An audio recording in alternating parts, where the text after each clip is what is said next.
across the UK, online and on DAB. A new kind of talk radio. We'll get you talking. Talk radio. Hello, dear listener. Iain Lee, Talk Radio.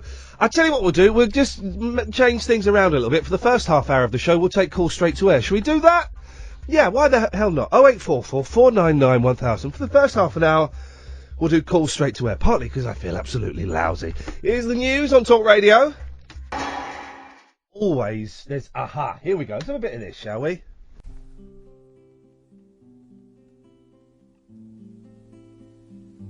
When you walk through a storm, hold your head up high, and don't be afraid of the dark. At the end of a storm is a golden sky and the sweet silver song of a lark. Walk on through the wind, walk on through the rain, though your dreams be tossed and blown. Walk on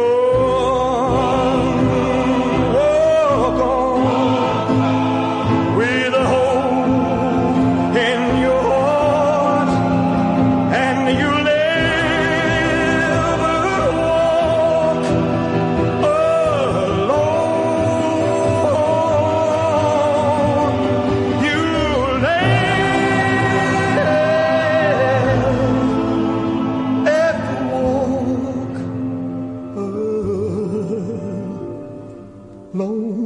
alone.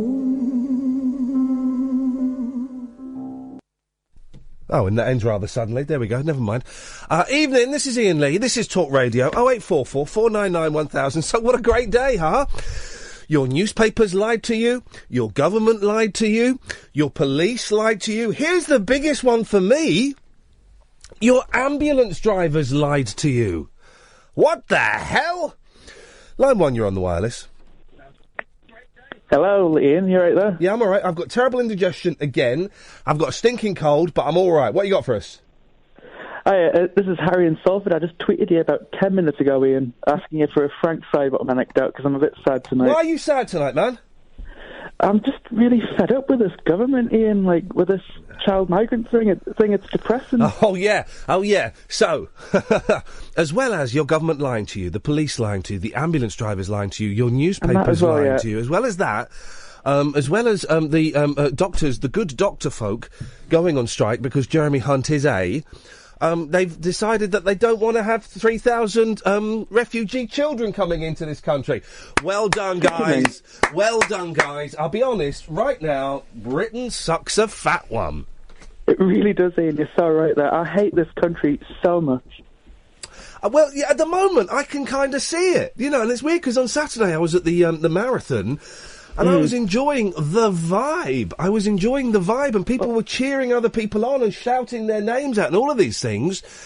And then today, it's just the ambulance drivers lied. Yeah. The ambulance drivers covered up and lied. Now, listen. And I will tell you a Frank Sidebottom story in a minute to cheer you up, but I don't really know much about Hillsborough. I was 15 when it happened, and I wasn't one of those kids that was into the news. It looks like the pressure came from above, didn't it? Well, hang on a second. Let me just put this in. So, I don't really know the story. I didn't really pay attention when it happened, and throughout the years, I've not really given it the attention it deserves. Okay, so I'm familiar. So windy at the moment, I apologise. No, I don't apologise, it's a bodily function. I'm not apologising for bodily function. I apologise that I had a poo today, shall I? No, of course I'm not going to do that. So I don't know the story very well. I've not followed it very... You know some of the lies that were told about this is the thing. I'm aware of the front page of The Sun. I'm aware that Kelvin McKenzie is a complete and utter arse. And second that, Ian. Well, no, everybody seconds it. He's invited on the show. I invited him on Twitter. He's unusually Why quiet. would you want him? But because I would like him to come and apologise. Oh, he's horrible. Yeah, I met him once. Any attention ever? He doesn't deserve any oxygen. I would like him to come and apologise. Anyway, so I don't know much about the story, but I've heard bits and pieces. But I've not been as focused on it as a lot of people do, and as most of the listeners know, I don't know football. Okay, I know this isn't a football story.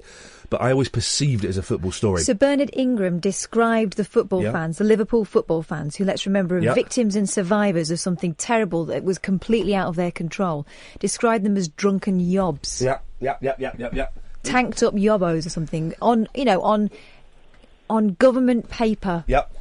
So yes, I was saying the government lied to us, guys. Your government lied to you guys and slagged you off. But I was listening to it today. And I couldn't help but, you can't help but feel moved. And at 27 years, they tested a body of a 10-year-old to see if there was alcohol. I think it was a girl in her. God, it's insane. Oh yeah, it was all the fans' fault. The chief copper lied. He lied there and he lied under oath. The terrible thing was people were climbing over the barrier to get onto the pitch, and they treated it like a pitch invasion, try and force them back on. People were fighting for their lives. Bruce Grobbelaar, right? Again, I don't really know much about him. I was surprised he was a South African gentleman. Yes. Was saying, he was on the radio today saying that he was at one end. Was he a goalkeeper? Yes.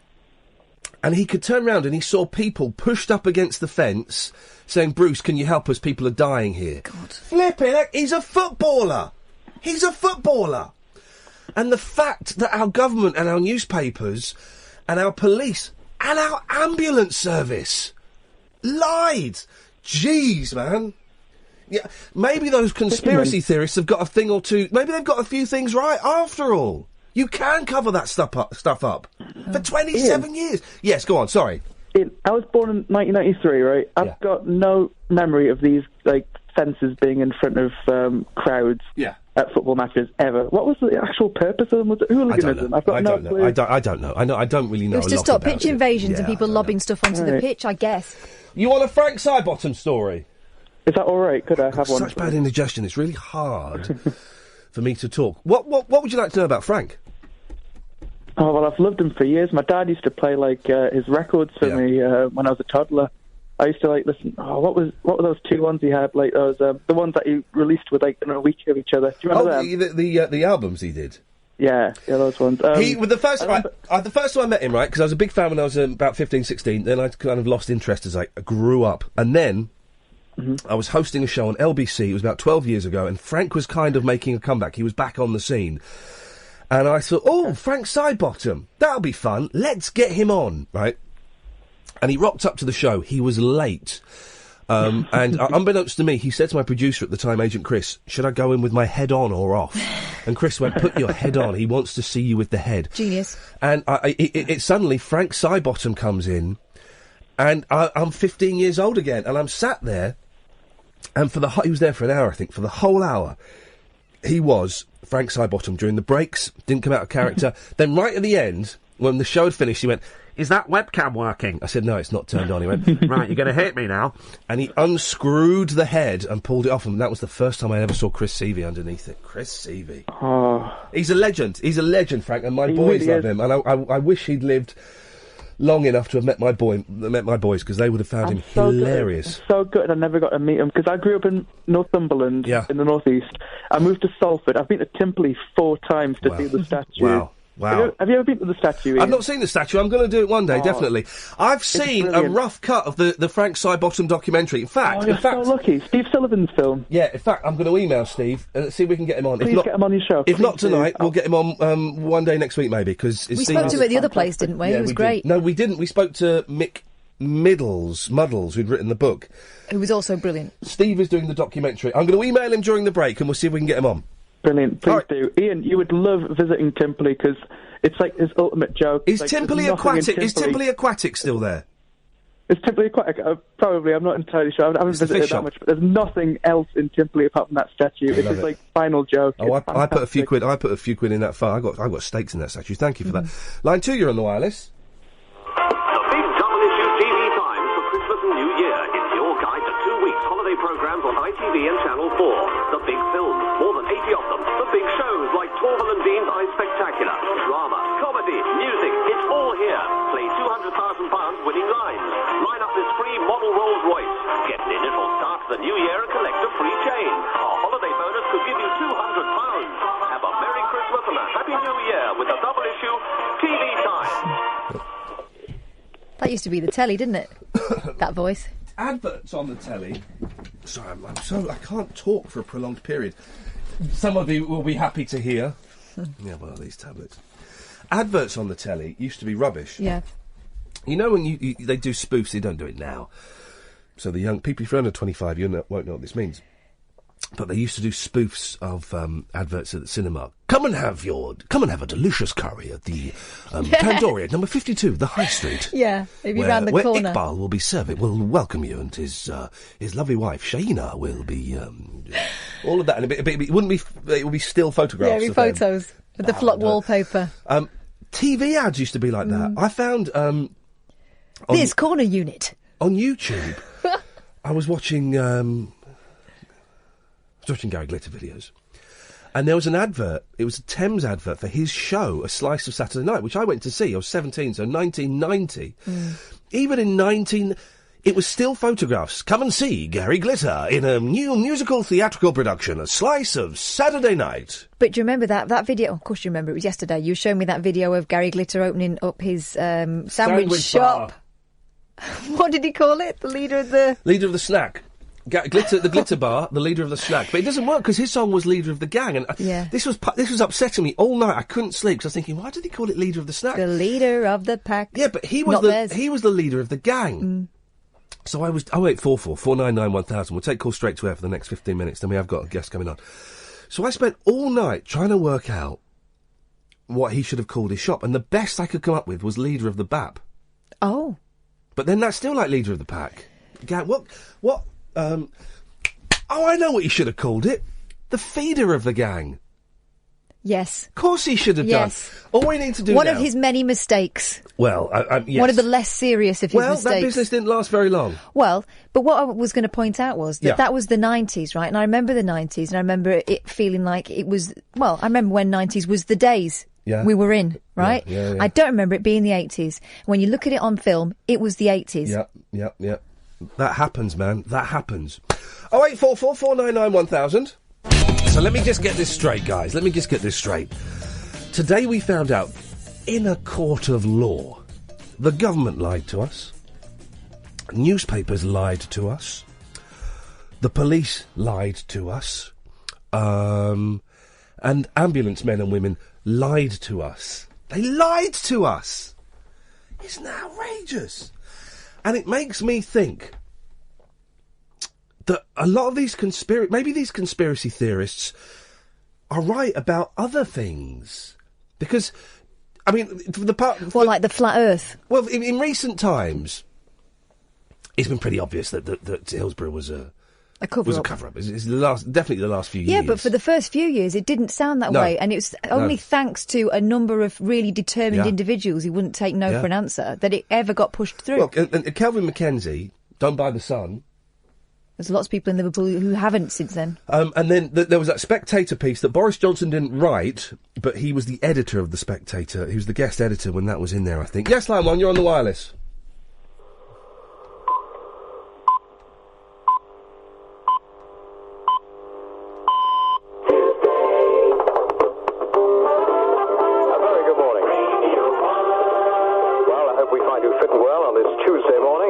In view of the fact it is a Tuesday, it's your opportunity to have a little bit of a choose. What do you fancy? Tuesday?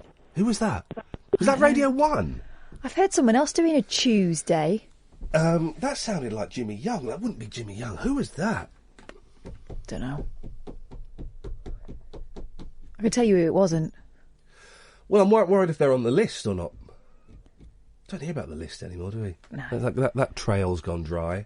For now. Cold.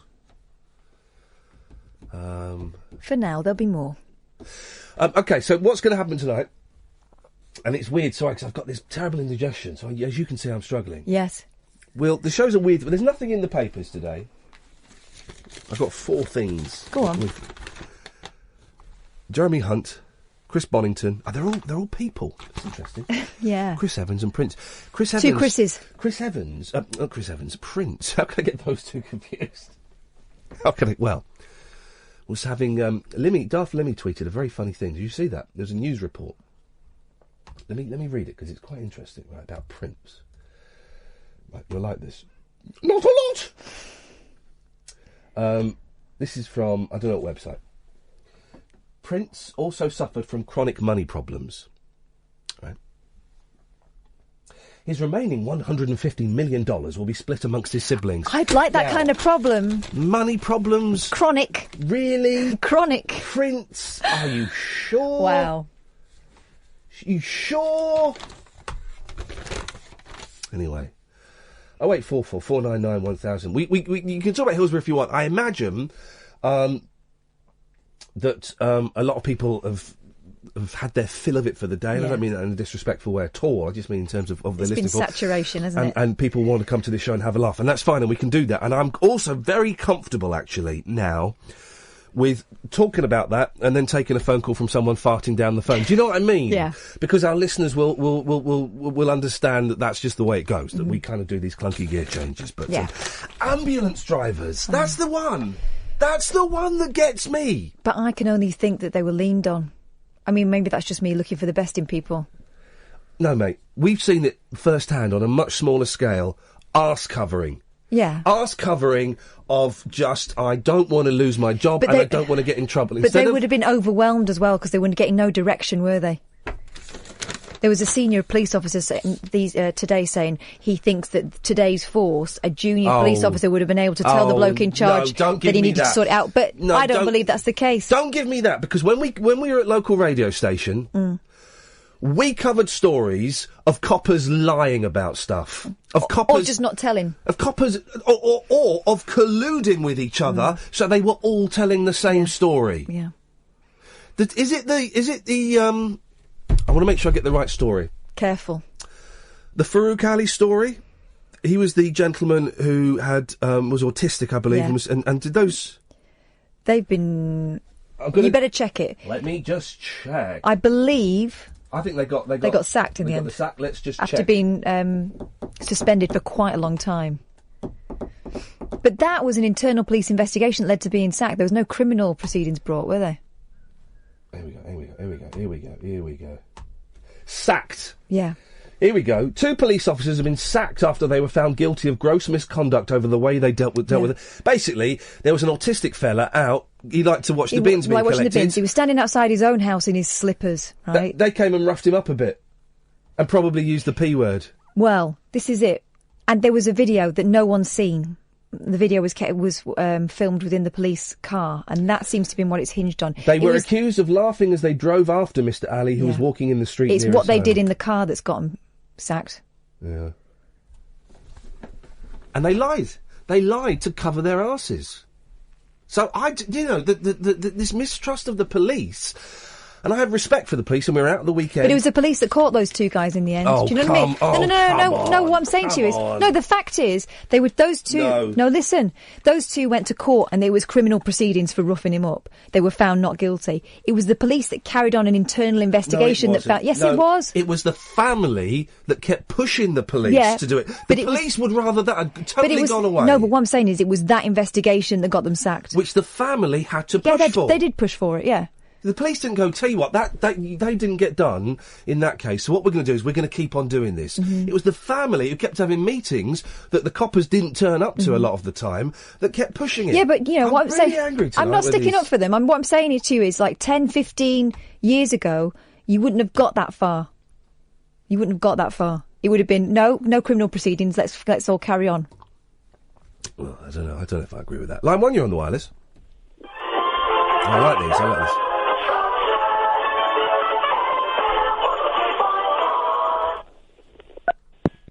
Try and make them a bit longer next time. It's a nice burst, though. I don't know what that was.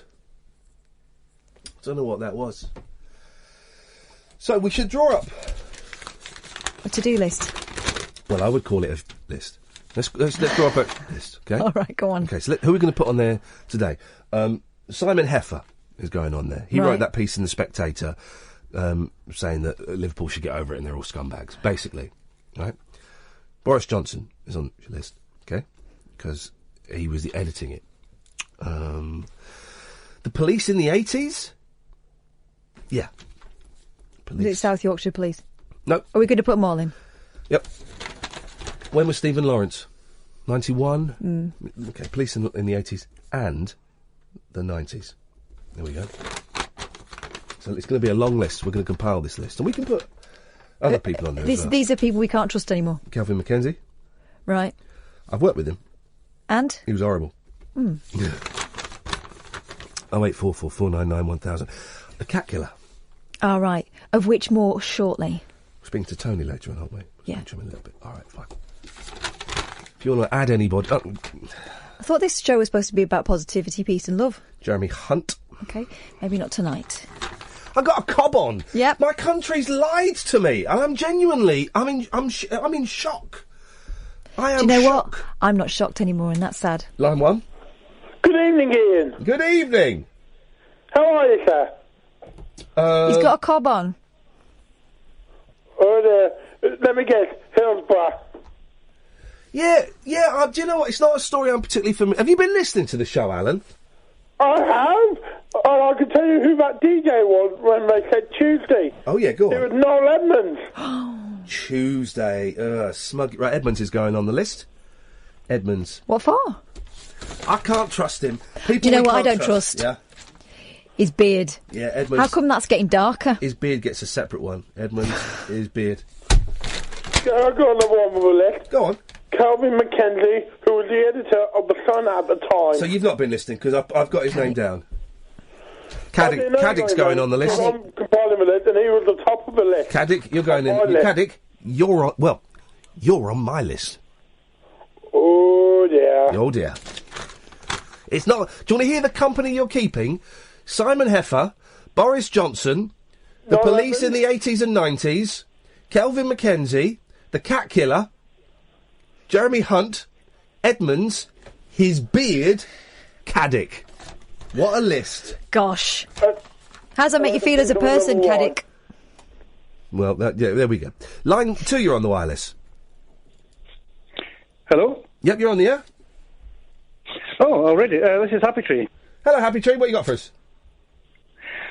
Just interesting to hear you ranting about the state of the world today. It is a very difficult time when you realise that the people who are supposed to, and who we pay, in fact, to look after things for us, are maybe They're looking not after really themselves. looking after They're looking... And Scott has just sent me a picture of Thatcher being hugged by Savile. Oh, list now. Thatcher. I don't want to put Savile on the list. He's got his own list. The difficulty with conspiracy theories is that the basic conspiracy, as we now know, is kind of sometimes true, obviously not all the time true, which is people are lying to us. Now, the difficulty is that when you propose an alternative, somebody says... Why do you have to... 9/11, Why do you have to propose an alternative, though? Why can't you just say, that person's lying? You don't need to propose an alternative. This is the important point to make, because you are not in a position to provide any more details about what happened, but you can look askance at what the official version is being said to be, and you can say, well, that can't be right. Yeah. But the argument, I mean, if you go in any forum in the world, you will be descended upon by... I'm going to move on because we're getting loads of calls. Thank you, Happy Tree. Forums. Oh. I go to Smiley Smile message board. It's a Beach Boys forum. There's some really nice people on there. But I bet there are some plums as well. Some fella wrote a review of a Brian Wilson concert in Japan last month, right? And it was a brilliant review. It should have been published. He's a brilliant writer. Post it on the forum. And loads of people saying, oh, that's great. Yeah, nice one. Oh, thanks for that. Brilliant. Wish I'd been there.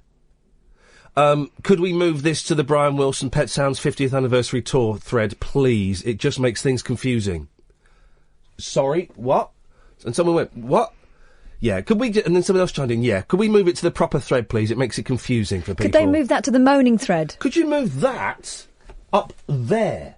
I mean, flipping heck, forums. Forums are going on the list. Forums, we're against them. You see what it is? I'll go and get the phone. Go and get the phone. We're compiling a list tonight, dear listener. If you want to put someone on... I'm angry tonight. We'll have a laugh as well. Don't worry. I'm a professional. We will have a laugh, I promise. Well, maybe we won't, and that doesn't matter either. You can listen on talkradio.co.uk, or you can watch on periscope.tv/Iain Lee. Right. So yesterday on the show, we talked about the cat killer that's potentially going around London, South London. We're not totally sure, right? 150 cases, they reckon. 150 cases of the cat killer. I tell you what I'm going to do, actually. I'm going to flag this up. I want the gory details tonight. So, if you have young ears listening, or you are of a nervous disposition, switch off for 15 minutes. Because I want to get the details, because the details are so horrific, right? So horrific, that I think it's important we say them, actually. Because I know that some people were kind of sniggering about the cat thing yesterday. We made a few jokes, but it's so horrific... You will be shocked and horrified, right? And I'm not doing this for titillation. I'm doing it because I've got a cat and because I love cats. And this, I cannot get my head around this. Oh, this story I find absolutely incredible. Right, hang on a minute. Let me just sort out where we're going here. Bear with me 1 second. Right, yes. We've got Tony on the line from the South Norwood Animal Rescue and Liberty. Evening, Tony. Hello. Tony, I warn you now, I've got terrible indigestion, so if I sound awkward... I went for a massive Chinese before this, and I really should not have done it. It's a terrible mistake. Tony, thank you for coming on. I really appreciate it. Tell us about the charity that you run it, don't you, with your wife, SNARL?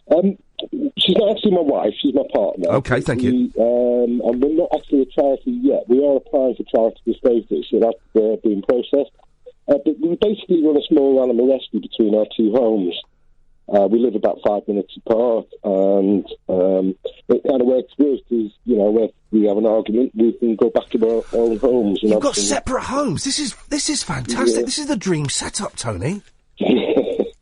Why do you? What kind of animals do you look after? And mainly cats. Yeah. At the moment, I've got 19 cats. Oh, really? In your house? In my house, yes. Oh, yeah. Stinky. Just a little bit. Yeah, a little bit. Full-time job, just keeping up with the litter trade. Yeah, I bet. My partner Boudica, she's got 9 in her house. Her house is more the sort of what we call the sanctuary.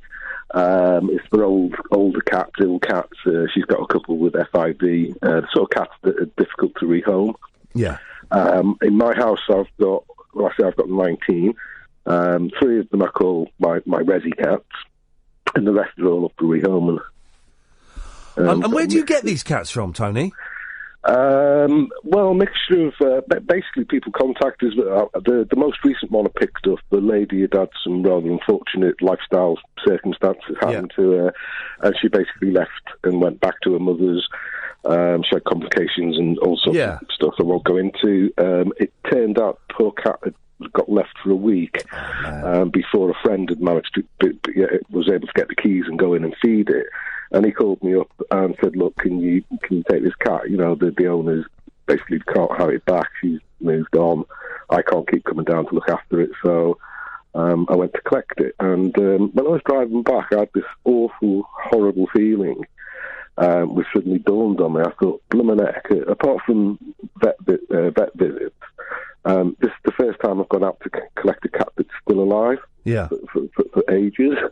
And that, when I thought about that, I just thought that, what's happened? Yeah. We this is going wrong. Did a small rescue, and all of a sudden we're in the middle of quite a major, what is now a major investigation into a quite prolific cat Let's get onto this, because there is some idiot out there doing horrific things. And Tony, cards on the table. Polite way to well, I'm on the radio. You saw what I called him earlier on Twitter. I'm a cat person, right? I've got a beautiful black Moggy. She's 17 years old. I've had her for 15 years. She's been with me longer than my wife and my kids. Mm-hmm. She's everything to me. I'm blessed that I've had 15 years, and the way she's going, I might get a couple more years. But this story is horrific. When did you first realise that there was some idiot going out there doing horrible things to cats? Well, it was back in September. There's an animal rescue centre called Riverside, local to us, and they posted on their Facebook page they'd had report of 4 cats having been mutilated in the Aberystwyth area, and just warned them to beware. So I thought, oh Christ, that's right on our doorstep, you know. So I phoned up the vets, and they gave me some information, and then, cutting a long story short, we then got in contact with one of the owners whose cat had basically been mutilated and deposited on a neighbour's doorstep. And she only found out about it a few days. Of course, by that time, the council had come and taken the body away, and they didn't even do a chip check, you know. So we then started battling with the council, and we heard of a few other mutilations, and then there was a small piece in the local paper, the Croydon Guardian, and about a week or two later, a chap called Wayne rang us from Shirley. He'd just found his cat in the woods just across the road from where they live, laid out in the woods with no head and no tail. Oh, Jesus. And he said he searched for ages looking for the head. He didn't find it. And because he read something in the local paper, he rang us up to ask us what we should do about it. And we said, well, look, any chance you can let us take the body away and get it post-mortem by our vet?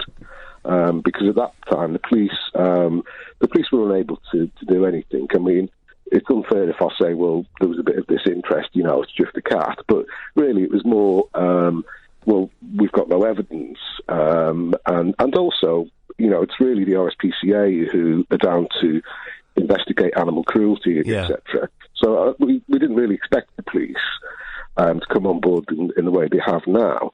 And we took that body, we battled with the police, we eventually... the thing is, Tony, right, but non-cat people don't get this, and people, you know, you can very roughly separate people into cat people, dog people, and non-pet people, right? And I've had this with dog people, they don't get that a cat is part of the family in the same way that a dog is part of the family. No. Velvet is my little girl, much, and if I came across her with her tail and her head chopped off, I would be devastated.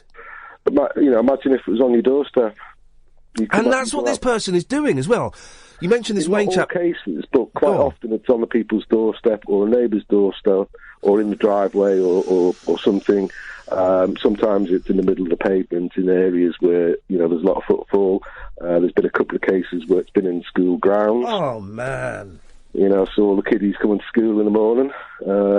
It is quite horrific. And as I was saying, we got up to about 10 bodies before the police really took it seriously. And I think the turning point was when Sir Bernard Hogan Howe came to Croydon, bless him, for a open question session with the public. And we got in there.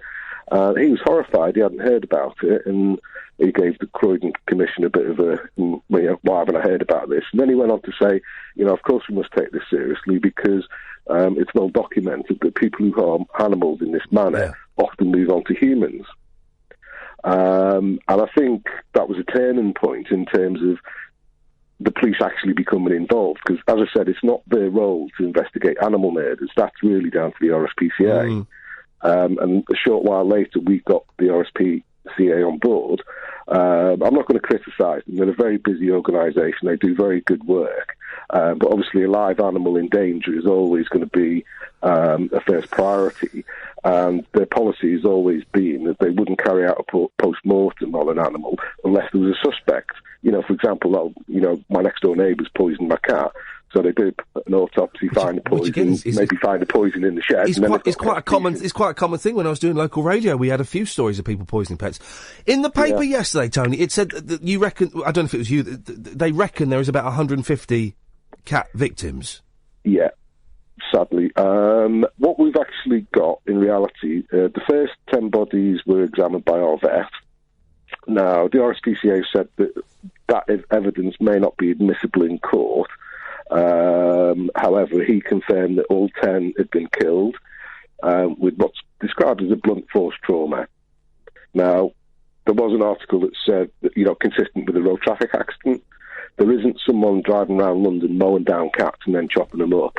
It's possible he's picked up the odd bit of roadkill, but blunt force trauma could be a baseball bat, it could be a hard kick, It could be swinging it against the wall, any number of things. But what we know is that they die from a blunt force trauma, and then he's cutting them up.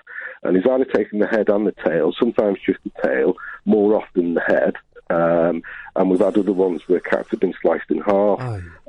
We've had ones where the head and a front paw, or a tail and the back paw have been taken. And are they ever found, Tony? Are the heads ever found? No, we've not recovered the heads. Well, then that implies he's either burying them brilliantly or taking them home with him. Yep. We're hoping that he's taken them home and he's got a trophy cabinet, because when we catch him and he's got 30, 40, 50, even 100 heads and tails, then we know we've got the man and he's banged to right. But anyway, 4 of the bodies that are there went to the RSPCA. They post-mortems another 16 and have confirmed what our vet said, same method, but they also think it's the same person. So that's 20 with the RSPs, 26. There's another 20 bodies waiting to be post-mortemed. And that's all since October. And in addition to that... Sorry to interrupt, Tony. Are you and... it's Boudica, isn't it, your partner? Yes, he is, yeah. Are you kind of the only people doing this? You know, the only animal organisation that... Are you kind of leading this? Well, yes, in a manner of speaking, yeah. We started it because we just got concerned, and when we saw it happening, and I think collecting the first body was, the guy wrapped it up in a blanket, took it in his conservatory, and we went there and collected it, and the horror for those poor people and the pain that you could feel handing over their beloved cat. For us to take away is something that will never leave us, and it's something, unfortunately, we've had to do time and time again. And yes, it is unusual because we're just ordinary average people who run a rescue, but we saw this happening and we realised that the police, weren't investigating, wasn't really their thing. The RSPCA, a lot of the historic cases, they were saying it was foxes. Now, foxes don't cleanly cut the head off cats, and they very rare that they even attack cats. How far is the spread, Tony? Whereabouts? This is all kind of London region, isn't it? It is, yeah. We originally thought it was just Croydon, and we're getting upset now when people refer to it as the Croydon cat killer, because it's all over London, all around the M25 area. We've had a case in Luton, which we think is linked, because it was the same thing, no head, no tail, left publicly. Unfortunately, the old lady who had the cat wouldn't want to release it for full post-mortem, but the vet is taking pictures, and we think it's a victim. Recently, we've had down in Frimley and Farnborough, Kingston, Richmond. We picked one up yesterday from Nottingham. I picked another one up today from Guildford. All with the same, the head's chopped off and the tail chopped off? Yeah, either head or tail or both. We've also worryingly had confirmed cases of Tottenham Hale, Finchley, Edgware. There was one last week in Archway. I used to live around there, blimey. And a couple of years ago, the figure of 150 comes from, like I say, we've got over 40 bodies. We've also missed a few because the bodies have been removed and disposed of. For example, on the 18th of Jan, a street cleaner in the Crystal Palace Triangle found 2 beheaded cats and a beheaded fox, and he binned them, and then obviously thought twice about it, phoned it and reported it to the police. Now, we know they're probably cases, and that's part of the 150, but we can't confirm them because obviously we haven't got the body. We've also had lots of historic cases come to us. For example, there was one in Richmond in early March, and that hit the local paper, and then someone saw that and then rang us up and said, that's exactly what happened to my cat in December. But, they didn't report it to the police, the vet was uncertain, and they just cremated it. Ditto Kingston, there was an attack in Kingston, hit the local press, and again someone rang and said, that happened to my cat last October. So we've got a number of these cases where people have reported it, and we're keeping a log of it, and that's how we've ended up with the figure of 150 over the last 2 years. Tony, it's not an accurate figure. No, it's thereabout. Tony, listen, I'm going to have to move on in a second. What can the members of the public do? What can we do to catch this fruitcake? We've got three main messages we want to get out. First off, is please keep your cats indoors, particularly at night. Isn't that sad? I know, Todd, if you do let them out, try and do it under supervision. The second thing is what to do if you find a dead cat. Now, obviously, there's quite a few get run over, but if it's got a head or tail missing or body parts missing, ring us at SNARL, and then we will coordinate the collection of the body with the RSPCA and obviously with the police. Sometimes the RSPCA get there, but quite often we get there first, and then we pass the body on to the RSPCA. So that, ring us and also ring the local police. Now, the third thing is basically be vigilant. This guy, we think, is very clever. He's very mobile. He's probably using a vehicle. He's doing it mostly under the cover of darkness in residential areas with no CCTV, and he's not leaving us any clues. And probably the only way we're going to actually catch him is some little old lady twitching her curtains and seeing someone acting odd around the cat, trying to lure it with food or whatever, and ringing 999. When the police turn up and grab them, it may be him obviously carrying a bladed instrument, probably a large knife, so they can arrest him for that and then investigate him. And we might get lucky and find 100 heads in his loft or something, or photographs on a laptop or, anything. Or, if he is working, we might be able to match his work movement. Yeah, exactly. That's the interesting thing when you mention he being Guildford and, Luton and stuff. That might just ring a bell with someone, although the bloke's got to be living on his own. You wouldn't... Anyway. We think so, yeah. The police have done a profile. I'm not allowed to sort of say exactly what it is, but it is basically a loner, or maybe someone who lives with his mum or something. Tony, listen, your organisation is SNARL, South Norwood Animal Rescue and Liberty. So I've just found the Facebook page. I'll tweet that in a bit. Tony, you have an open hotline to us any time. You get any information? Excuse me. Give us a call, because I am behind this. We are behind this 100% on this show. Yeah. We want to catch this bloke. I mean, we want to get the message out as far, because if we have this wonderful situation where everyone across London kept their cats in, it would starve him of the opportunity, and he may get desperate and make a mistake, which allows us to catch him. Yeah. But, people just let their cats out. They don't do it with dogs. But everyone seems to let their cats out. And like I say, we've got to get away from the Croydon cat killer, because we've had people in other areas say, I thought my cat was okay because it's Croydon. It's not. It's all over London. I find this story so upsetting, Tony. You and Binica are doing incredible work. Let's keep our fingers crossed. Give us a call if you hear anything else. We're determined to stick with this until we catch him. Brilliant. I'm just this second. I'm tweeting the link to your Twitter feed and to your Facebook page. Okay. Tony, we'll speak soon. Let's keep our fingers crossed that we catch this so-and-so. Yeah. Cheers, mate. Thank you. All right, cheers. Bye-bye. We'll keep on top of that story, and we'll do it in a slightly more sensitive way than LBC did. They covered it a few weeks ago, a couple of months ago, I think. And they had their reporter out and about doing live vox pops. And she voxed this mum with her kids. Have you heard about the Croydon cat killer? No. He goes around chopping the heads off cats. Oh, that's awful. Are you worried that he might kill your cat? What? I mean, flipping heck. What a story.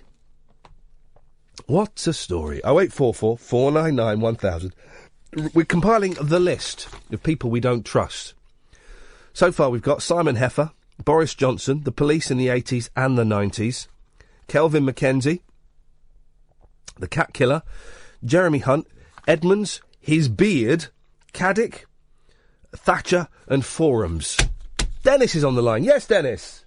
Good evening, Ian. Good evening, Dennis. This bloodthirsty sod. Wait till he starts turning it on children. A fellow who's got no feeling whatsoever for blood and cruelty, he doesn't deserve to be on the streets under any circumstances. I wouldn't trust him. I wouldn't cross him across the road with any of my kids. I'll tell you. I don't listen. Let's. What I don't want to do is, I don't want to do another LBC trait and start spreading fear. No, we don't need to. Right? We need to be very, very, very, very watchful on this fella. Very, very watchful. And when they get him, let's hope they put him away for life. Well, they won't, though. No, they won't. He'll probably. I mean, I don't know. It's a long time since I've been a working judge, but he'll probably get a suspended sentence. Yeah, well, there's a lot of those aren't working either, are they? I mean, the judges on these cases, they sometimes you wouldn't believe they live in the same world that we do. Honestly, they wouldn't. Oh God Almighty. Anyway, fair enough. Have a nice time. I hope you've had a good day. I've had a gentleman here today to fit us out for a new shower head. And he said, I heard you on telly last night, on the radio last night with Iain. He said, I sat there and laughed, so fair enough. You're doing a good let me get job. this right. Someone came and gave you head in the shower?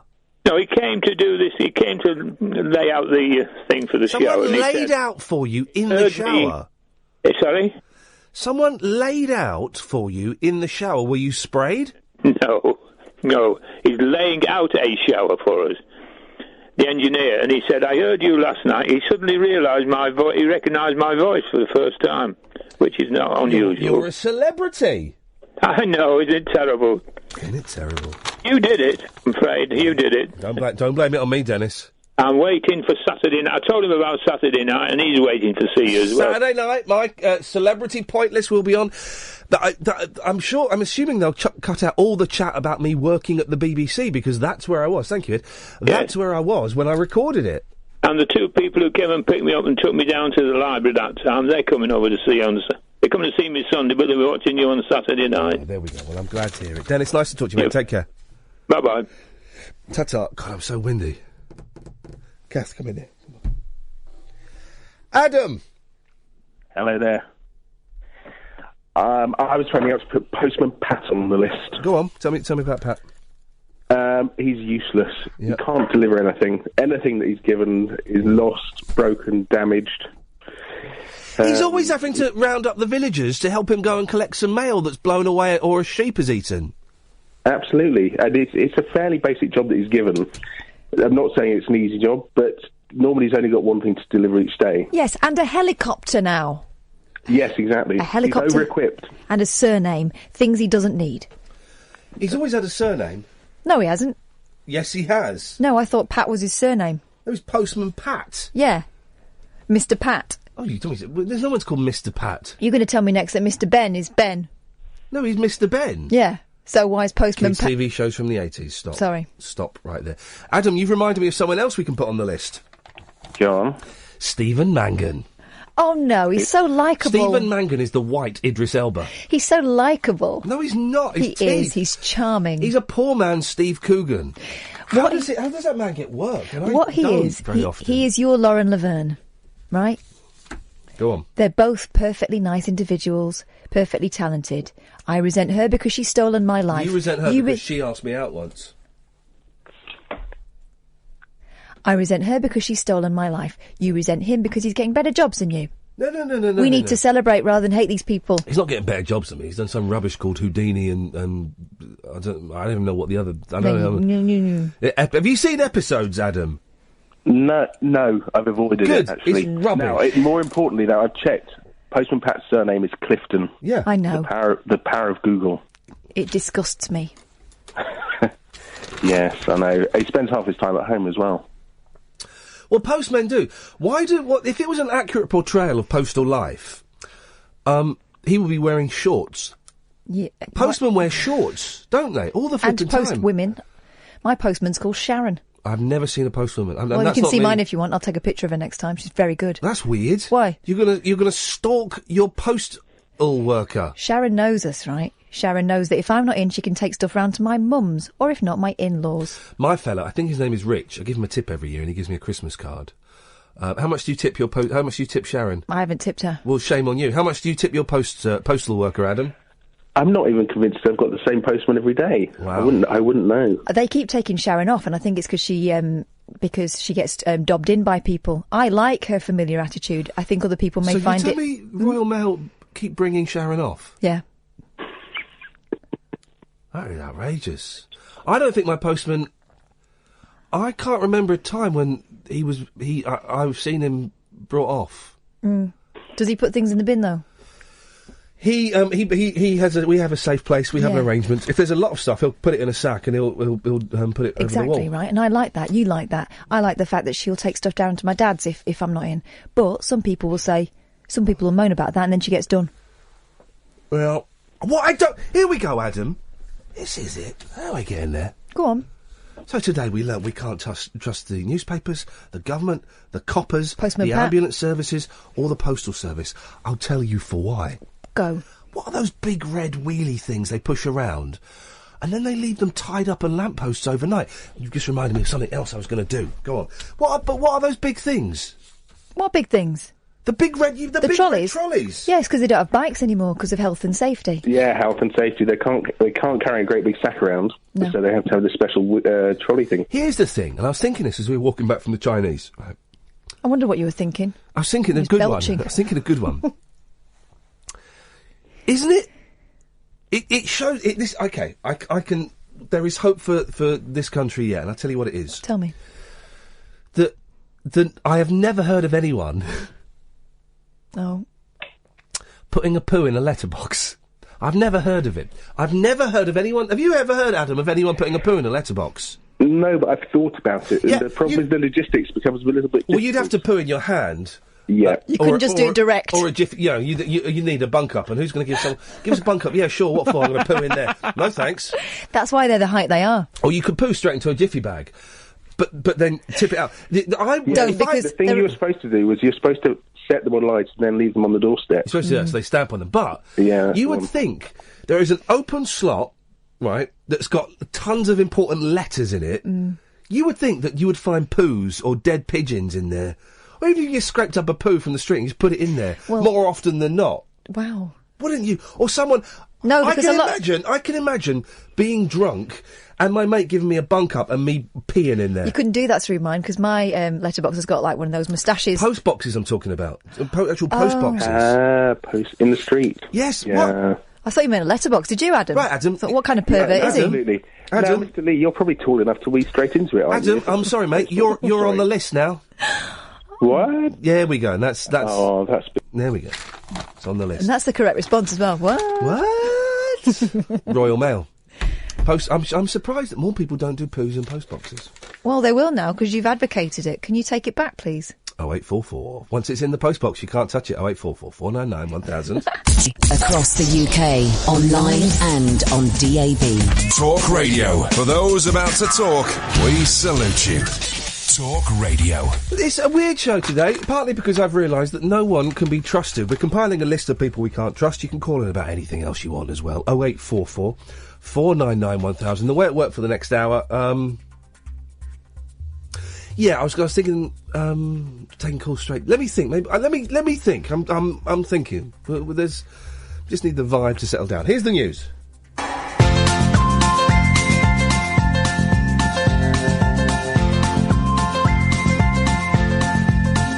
There's a voice that keeps on calling me.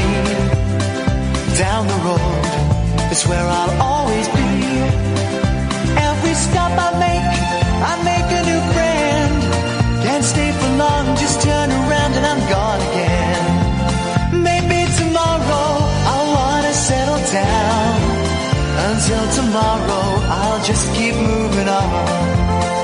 Down this road that never seems to end. When new adventure lies just around the bend. So if you wanna join me for a while, just grab your hat, come travel light, that's hobo style. Maybe tomorrow I'll wanna settle down. Until tomorrow, the whole world is my home. So if you wanna join me for a while, just grab your hat, come travel light, that's hobo style. Maybe tomorrow I'll wanna settle down. Until tomorrow I'll just keep moving on.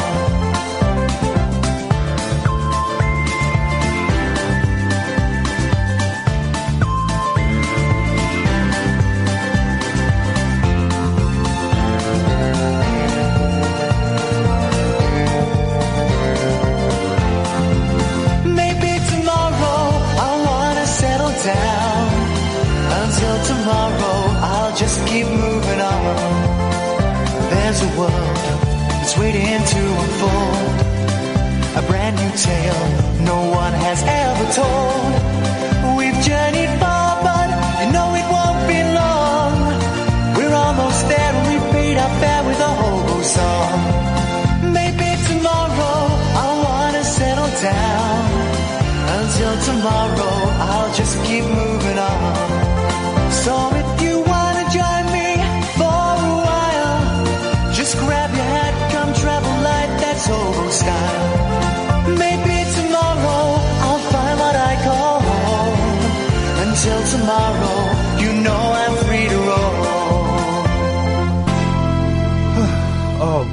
please. I've just seen who's calling in. I'm sending a tweet to the editor of The Sun. Hang on a second. Fancy coming on my show tonight and explaining your front cover. Front page, they call it. Well, I call it front cover. I'm not. Doesn't matter. Does he want to come on, Id, or what's going on?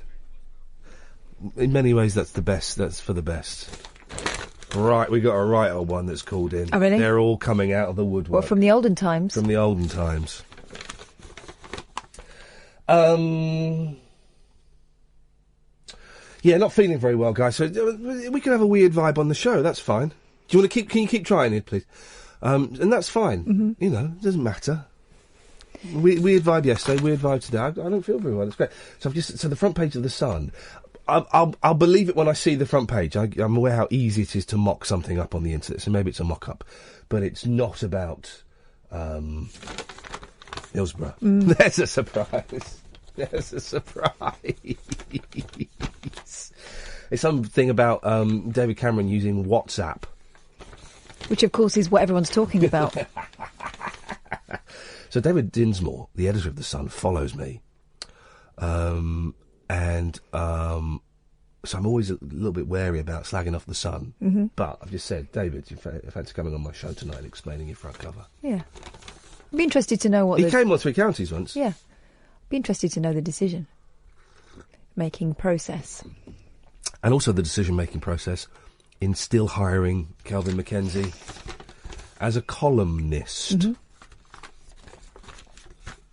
We're compiling a list.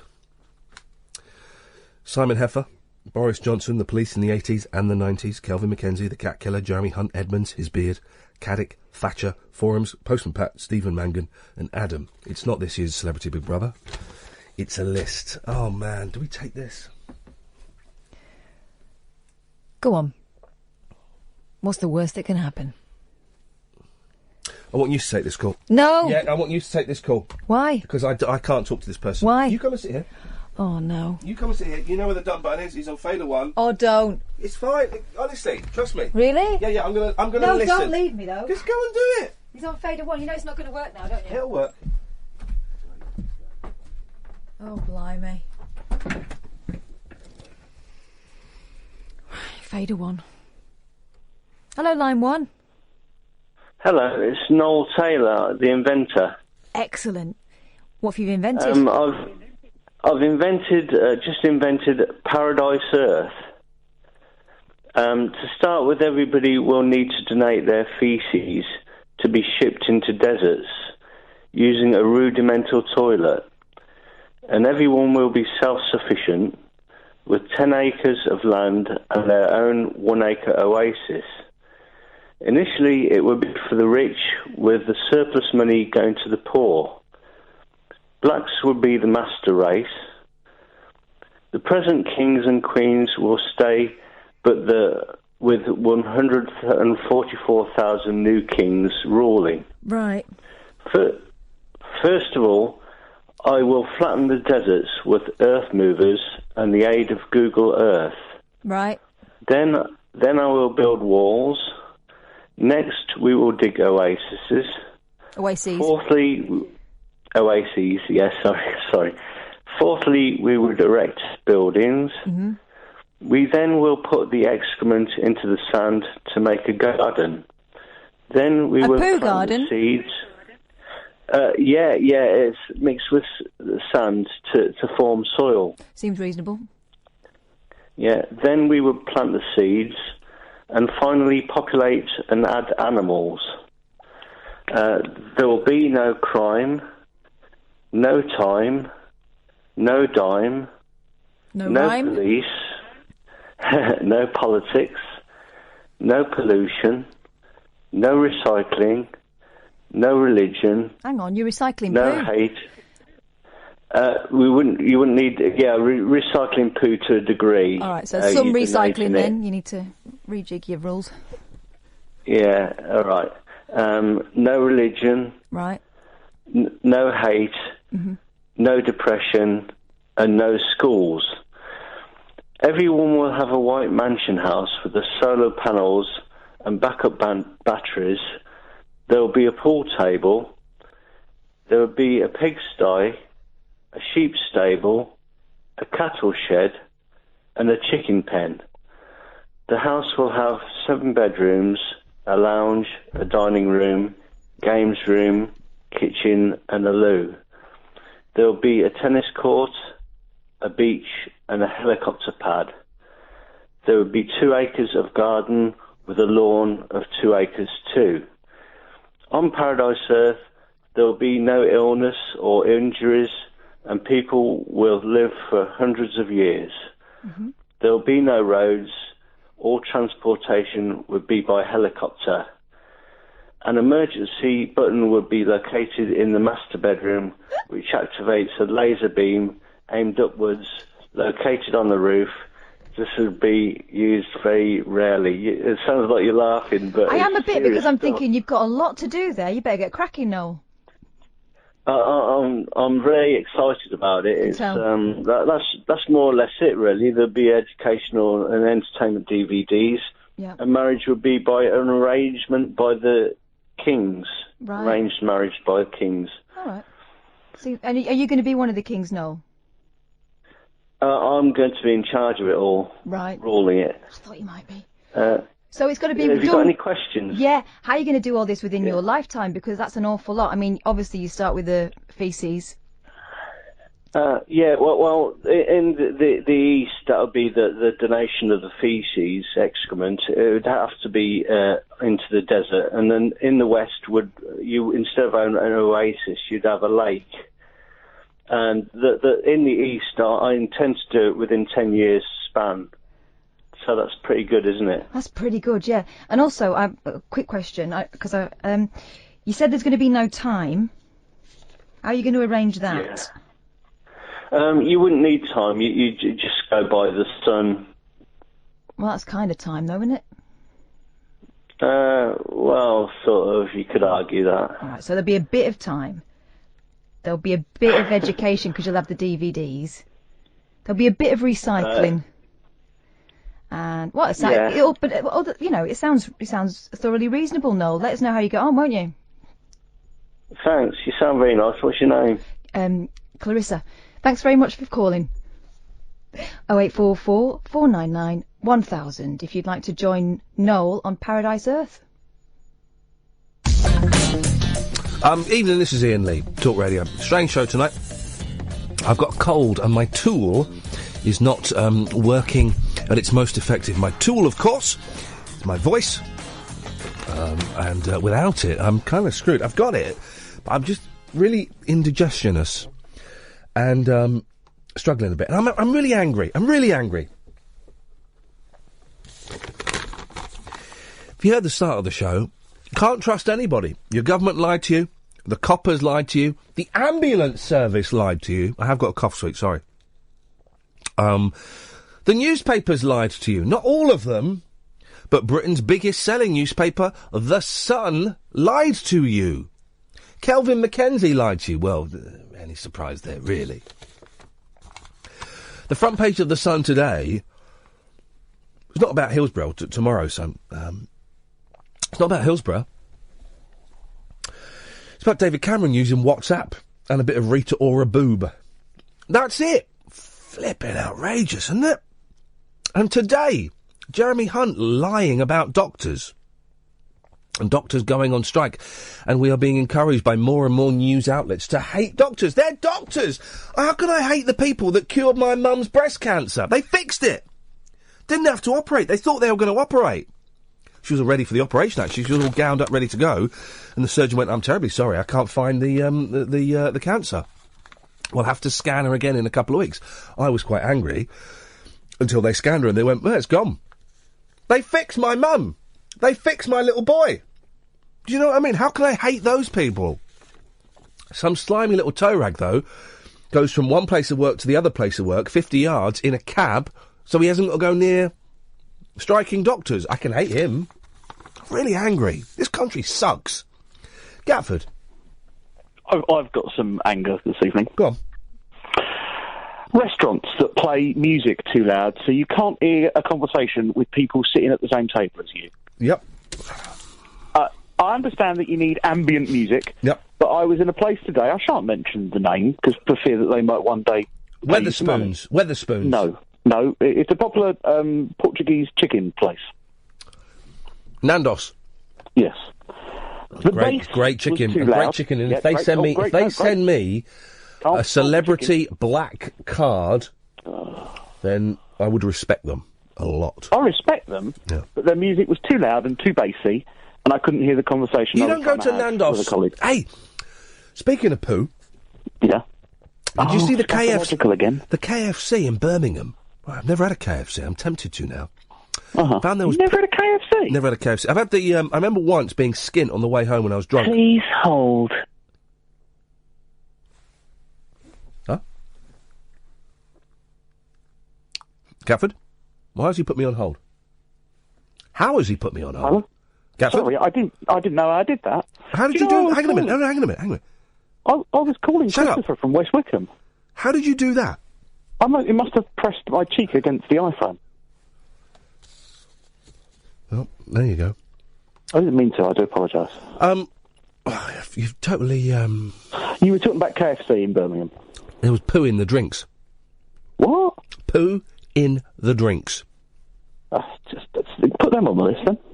Well, no, I'm not going to put restaurants on the list. You've not understood the list. With people I can't trust. So I asked them to turn the music down. They didn't do it. So. Very surly in Nandos, I found. Very surly. But they're entitled to be, because their peri-peri chicken is second to none. Well, understandably so, but their music taste and staff leave a lot to be desired. I took Kath to her first ever Nandos experience. She didn't have a clue what it was. Really? She didn't understand it. And some restaurants don't make it clear, do they? Whether you go up and order.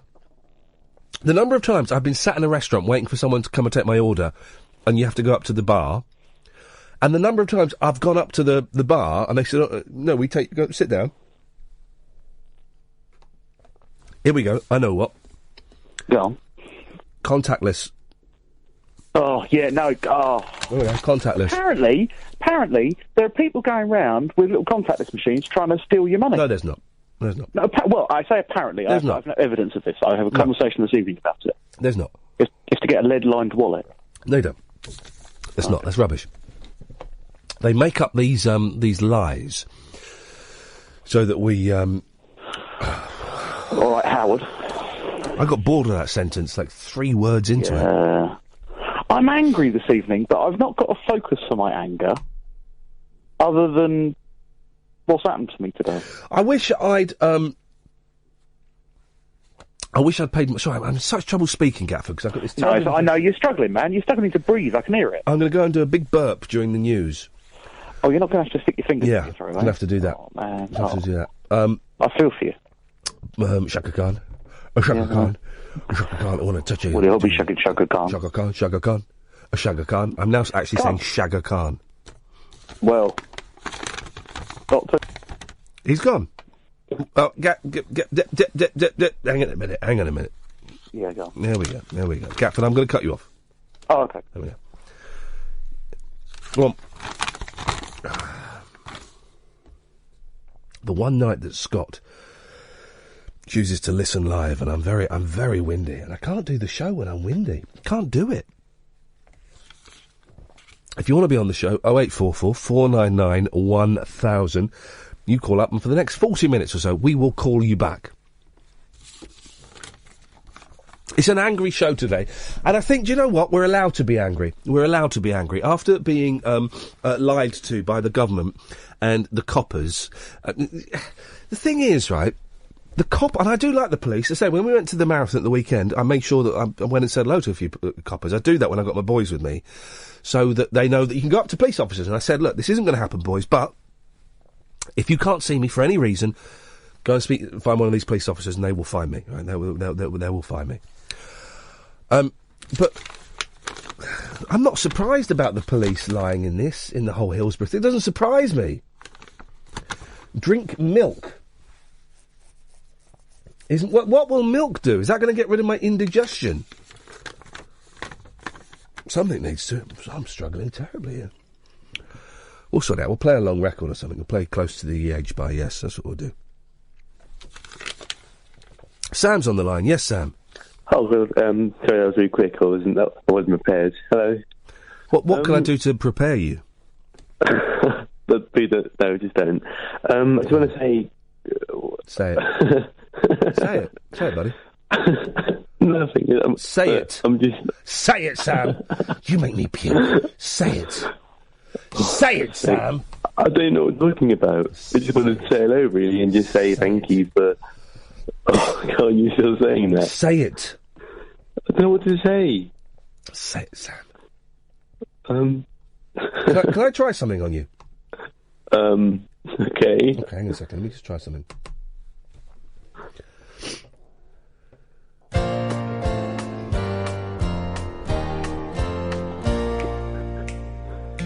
Well, I'm not the kind to kiss and tell, but I've been seen with fairer.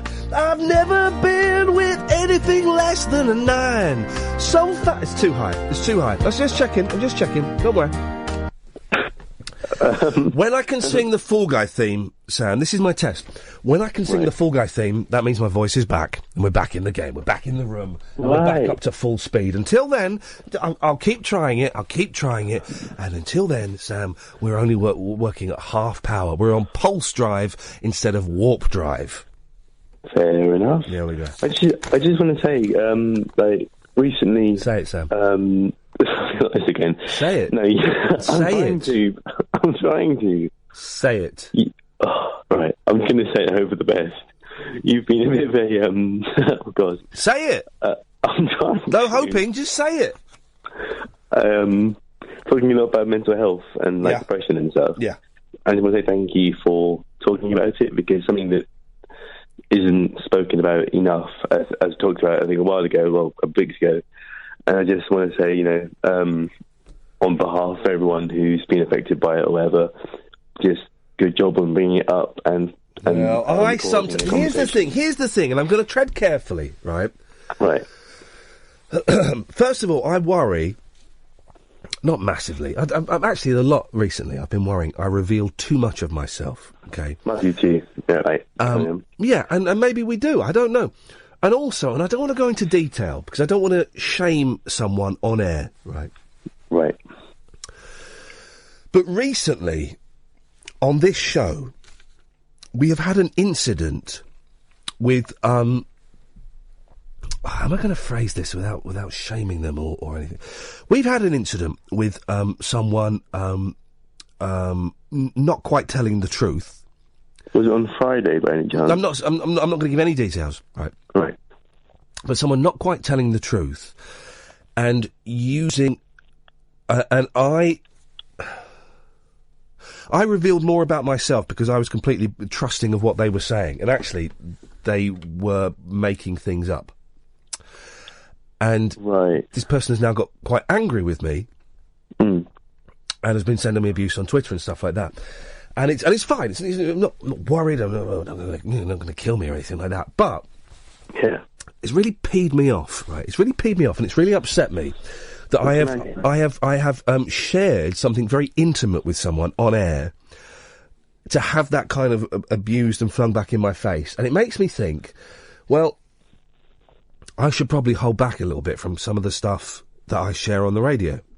Yeah, I know what you mean. But, I mean, at the same time, the things you say can, put in the right direction, change someone for the better, if that makes sense. Like, if people, use it as, not gospel, but as, advice, basically.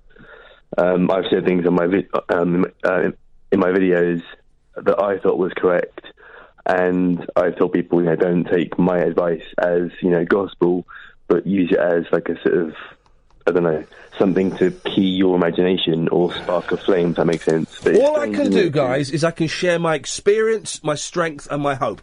That's it. All I can do is share my story, and it ain't going to work for everyone else. But when I do that, and someone blatantly lies to me while I'm doing it, and I'm being really treading around this. I don't want to shame anyone or embarrass anyone. There's obviously issues there, but not the issues that I was being told.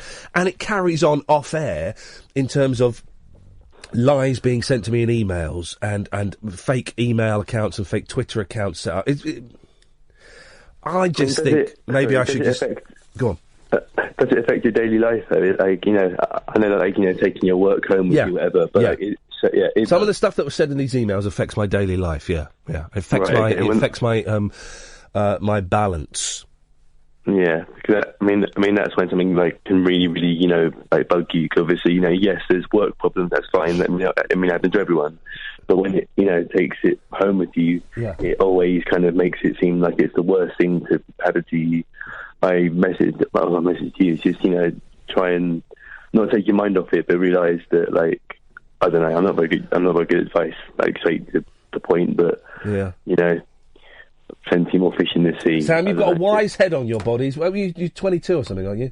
No, I'm 20. But you know, I just sort of think too much, and I guess that kind of I've gone for a lot of my short life so far.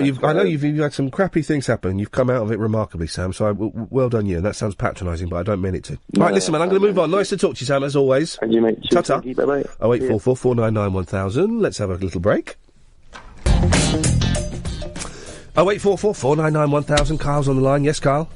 Evening, Ian. You okay? Nope. Oh. Just to throw. What have you got for us, Carl? Well, I was just going to say, I was ringing about Gatford, actually, but the previous caller, I found it interesting because I think, without getting into names and specifics, I think what you do and revealing a bit more of yourself, I think that does so much more help to so many people who trust in you and listen to you and go and seek help themselves or take your advice or get pointers for it. So I think what you do is brilliant. I genuinely do. It's not sucking up to you. I think that. Well, I'm not convinced, but there we go. Okay, the Gatford thing, and again, it's one of these weird things, isn't it? Where it's like, oh, I've heard, but I've not seen. But on my Facebook, on the Metro, on the trams in Manchester, with those little, you know, what do you call it, the near field readers, and they are like tapping them to people's pockets to see whether it's... No, they're not. Well, it doesn't happen. It's bullshit. Yes, you might get your card cloned at a dodgy restaurant or a petrol station. I've had it done in both of those places, but no, I don't believe that. I don't believe it. But how, right, so when you go into, and I've been done in a petrol station like that as well. Yeah. However, you've got to pay on contactless, and you just hold your card to it. So what's the difference between that and the near field contact? The near field contact? Is that what it's called? Yeah, I'm tempted to. I don't think it is that way. Okay, no, in that case, you've convinced me. It does exist. Sorry, I feel like we've gone to Howard Hughes territory now. No, not at all, because his show is wonderful, but complete bullshine. Oh, absolute hashtag bullshine. It's a great listen, though, by the way. 10 o'clock, Sunday night, Howard Hughes. We must get him on one day. We'll sort it out when I feel a little bit better. It's such a good listen. It's exactly what Sunday night radio should be. Not that boring. 3 hours on Europe they do on LBC at the same time. 3 hours on Brexit. Flipping heck. Don't be doing that. Why don't you? Oh no, I was going to say the old Sunday night show, 10 till 1. Is that not really your thing anymore? Well, no. Howard Hughes is doing a Sunday night show. Oh, you should so ring in as a guest. As like one of those weird West. Well, what, as a prank? Well, no, I know you don't do prank calls now, Ian. No. Carl, listen, thank you very much indeed. 0844 499 1000 is the telephone number if you want to give us a call. You're more than welcome to. Oh, yeah. So, where have I put the papers? Oh, look, here's the Daily Mail. Let's have a little look in the Daily Mail, because I've not read it today. And I like the Daily Mail, primarily because it's rubbish. Hang on a second. We're straight in. Page 3 of the Daily Mail. Sheena Easton doing the shopping. She was the sultry British singer who conquered America in the 80s with her big hair, figure-hugging outfits and heavy makeup. But emptying a supermarket trolley in jeans and a baggy top, Sheena Easton is unrecognisable. Scottish-born Miss Easton, 56, pictured near her home outside Las Vegas, was 21 when she found fame on Esther Ranson's talent show, The Big Time in Night. I don't remember The Big Time with Esther Ranson. Can I say this? I'm going to say this. I used to fancy Esther Ranson when she was young. 25-year-old Esther Ranson. What? Her first hit, 9 to 5, topped the US charts, and she was chosen to sing this is Sheena Easton here, not Ranson, that would be insane. She was chosen to sing the Bond theme for Your Eyes Only. She moved to America and had a top 10 hit with Sugar Walls, written for her by Prince, of course. They recorded together, topping the charts with singles including You Got the Look. You got the look, you got the look, body do my book, my body's jamming, my head is hetero-slamming. Hetero-slamming, I think that's what they say. Hetero-slamming, is that a phrase? Her pop stardom helped Miss Easton land a role in the hit TV series Miami Vice. And it was claimed she was worth £40 million. Married 4 times. None of her marriages lasted longer than 2 years. She adopted 2 children and stepped back from show business in the 90s. She's not released an album in 16 years. I don't know what the story is here. I don't know what the story is. Woman in 50s goes shopping. Still looks hot. What? How is that a story?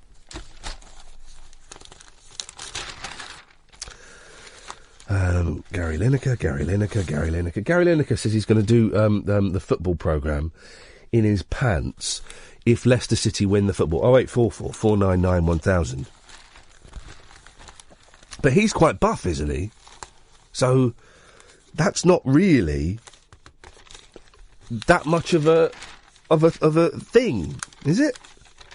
More him trying to show off, isn't it? Yeah, it's him showing off. Dearie me. There really is nothing in the papers at the moment at all. Here we go. Let's have a little look at this one, shall we? I hate my friend's screaming 3-year-old. Woman's online confession sparks furious row.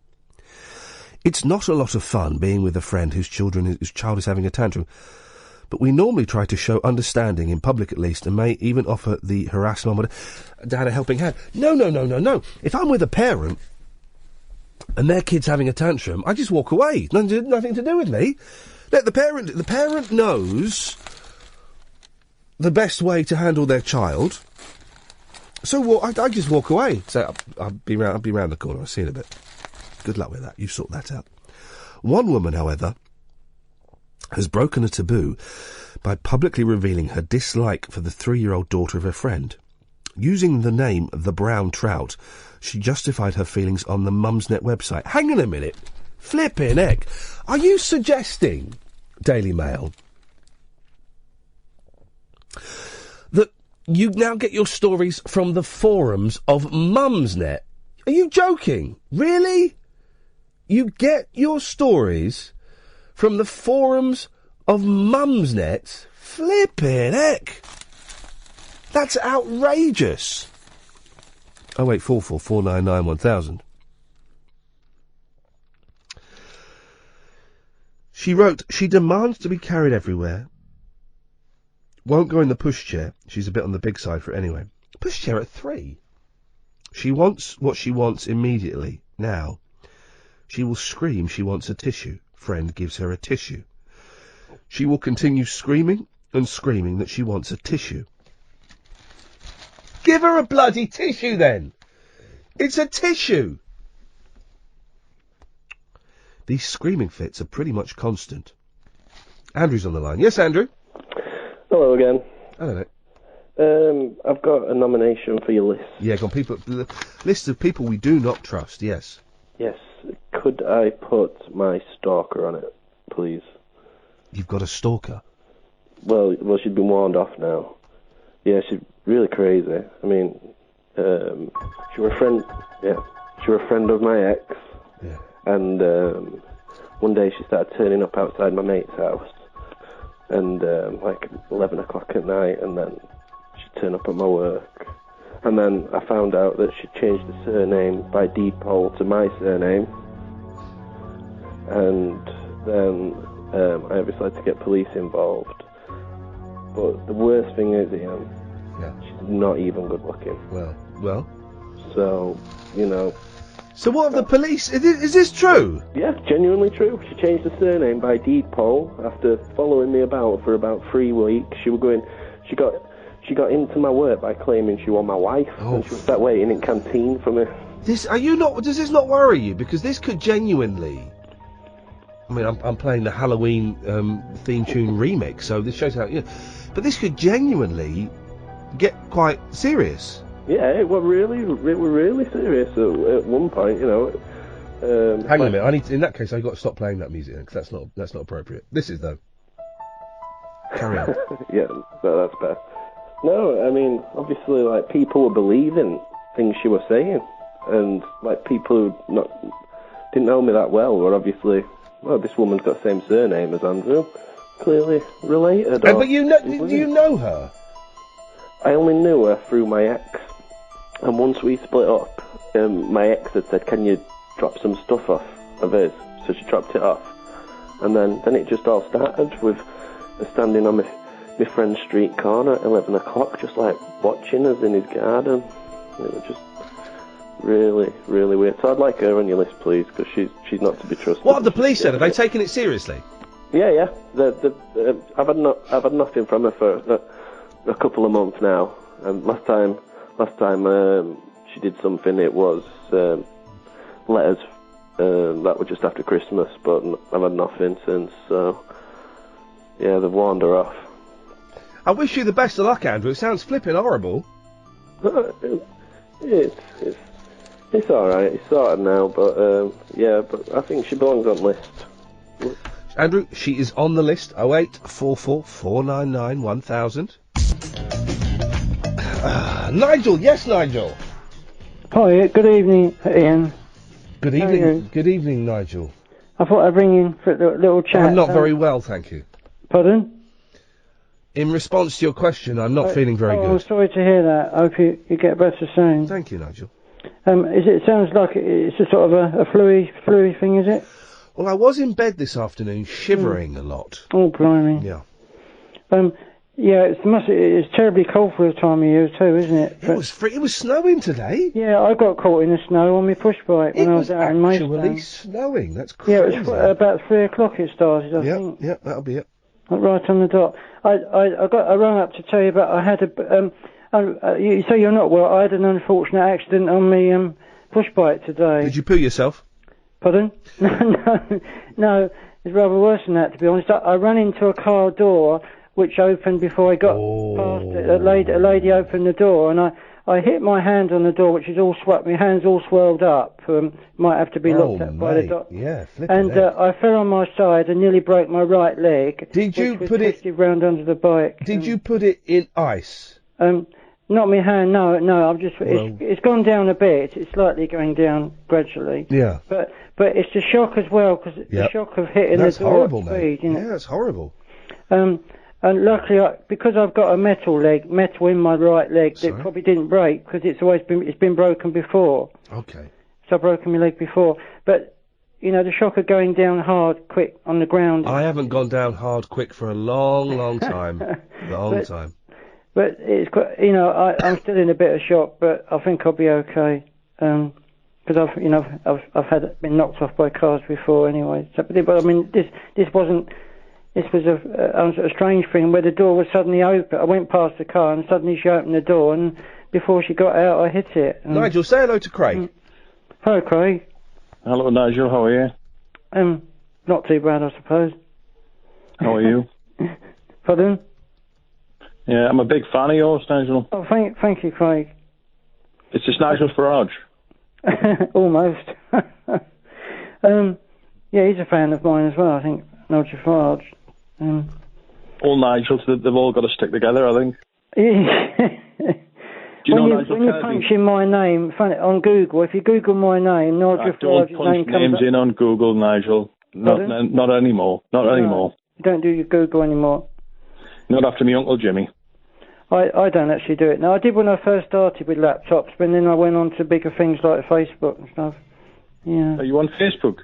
Oh, didn't you know? Oh.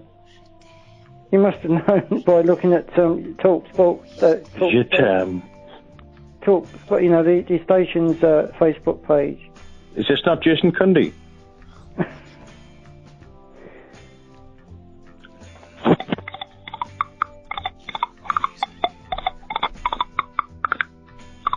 Where are you calling from then, Craig?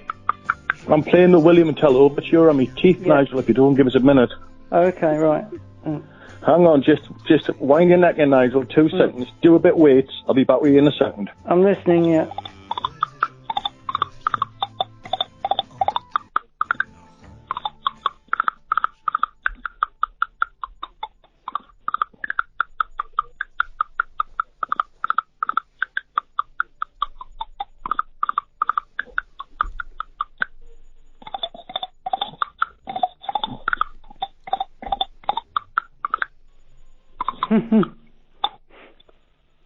Very entertaining. Very entertaining.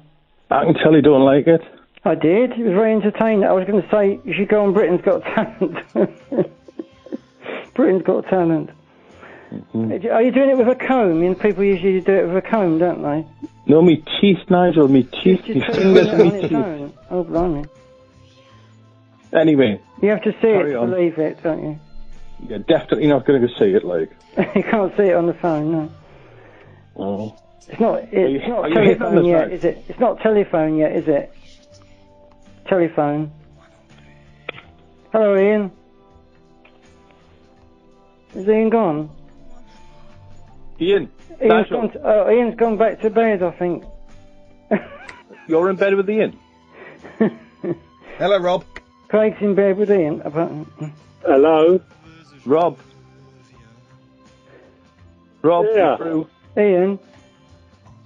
Is that Nigel? Is that Barry from Watford's son or what? Rob. Where's Ian gone? Who's hosting the show? Jake. Oh. Hi to Miley Cyrus. I know you're listening. She's listening. Nigel. Yes, mate. Where's Rob? Who's Rob? Nigel. Yes. Nigel. Yes. Oh, he's gone. Don't know where Nigel's gone. Ian's gone as well, I think. No, Ian, I can still hear Nigel. I don't know why. Oh, no, hang on, Nigel. Yeah, speaking. No, Ian, he's gone. Oh, no, I can't seem to No, find him. I have no idea where he's gone, Ian. Well, perhaps he's gone to the loo. No, I know I can hear you fine, Ian, but I just can't hear Nigel. Speaking. No, nothing else, just me Ian, and you. can I speak to Ian, please? No, I don't. Nigel must have hung up. Hello, Rob.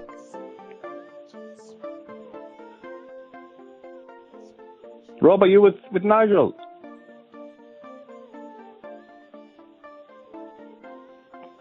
Rob?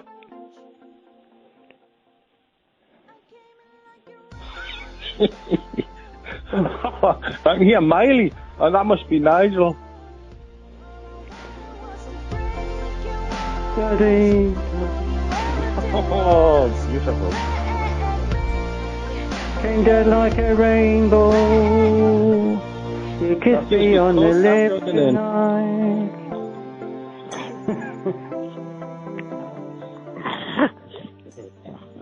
I like Madonna.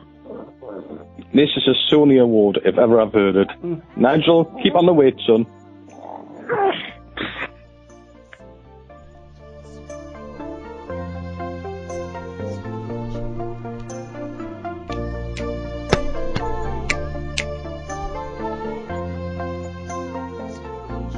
I came out like a rainbow. I don't know the words.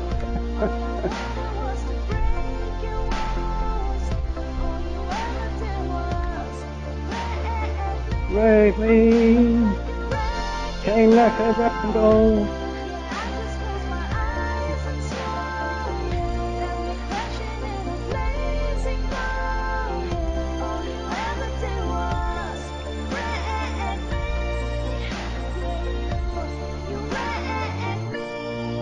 Well, thanks for the call, Nigel. Are you on tomorrow night, are you, Ian? Yes, I am. 0844 499 1000. She said her friend's younger child and 9-month-old daughter is much ignored. Well, 9-month-olds, you don't need to do a lot with them. You just exist. Still got nappies at 9 months? I can't remember. I think they do, yeah. Because her friend is constantly dealing with the older one. The continual demands of the older child also make... I don't understand what... Again, this is another story.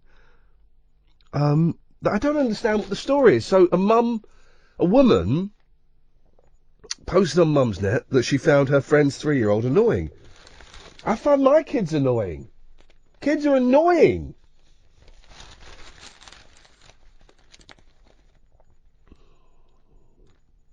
And then it's just got people replying.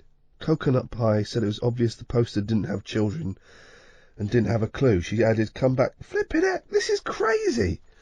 So, they've gone to a forum on a website, seen an argument, and printed it as a story. That doesn't make any sense whatsoever. See if there's anything else in the mail, shall we?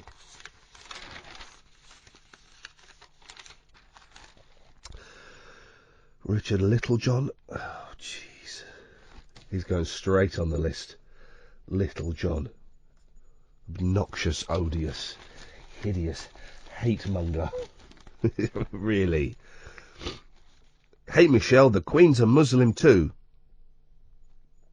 Take a look at the audience at Barack Obama's town hall meeting in London. Is this a portrait of Britain you recognise? There's some black faces and what look like some Muslim faces. And some white faces. Who's that? Tony? It is Tony. Hello, Tony. Yeah, not bad, mate, not bad. Didn't know. I'm a bit miffed off about this old TV licence lark. Go on. You get these letters, they keep sending me these letters, I haven't got a bleeding TV. Right. And then you send me a letter, and it says, please read the information below carefully and keep for your records. You will be allowed to take it into court with you. Oh. From a kind lady called Jane Jeffers. Sorry? From a kind lady called Jane Jeffers, an enforcement manager. Yeah. Now, what's that all about? I mean, I haven't got a telly, so I don't want to answer the letters they keep sending me. It's on their business whether I've got a telly or not. Have you got a telly? I haven't got a telly. No, I haven't. I've had a change in circumstances, and I've decided to go TV-less. TV-less? Yeah. So I've been doing it for nearly 3 months now. How's it going? It's going great. I've got a TV, but I don't watch much TV. I watch something at the weekend as it went out, but the rest of the time I don't watch TV. Isn't life better without it? It bloody is, I tell you. You find loads of things to do. I mean, I'm tending to sleep more, if I'm completely honest, but... Yeah, you go to bed earlier. Yeah. You wake up earlier, your days are longer. It's brilliant. Have you phoned them up and said I haven't got a TV anymore? Well, I tried to phone them up, but they were busy, and then they cut me off. Oh. So I ended up trying to do it online. That went all pear-shaped. Yeah. But what I want, I now live in a flat, and it's got an intercom. Yeah. So I want them to knock on my door. Yeah. And when they knock on the door, I'll say, can you wait 20 minutes? I'm just watching Coronation Street.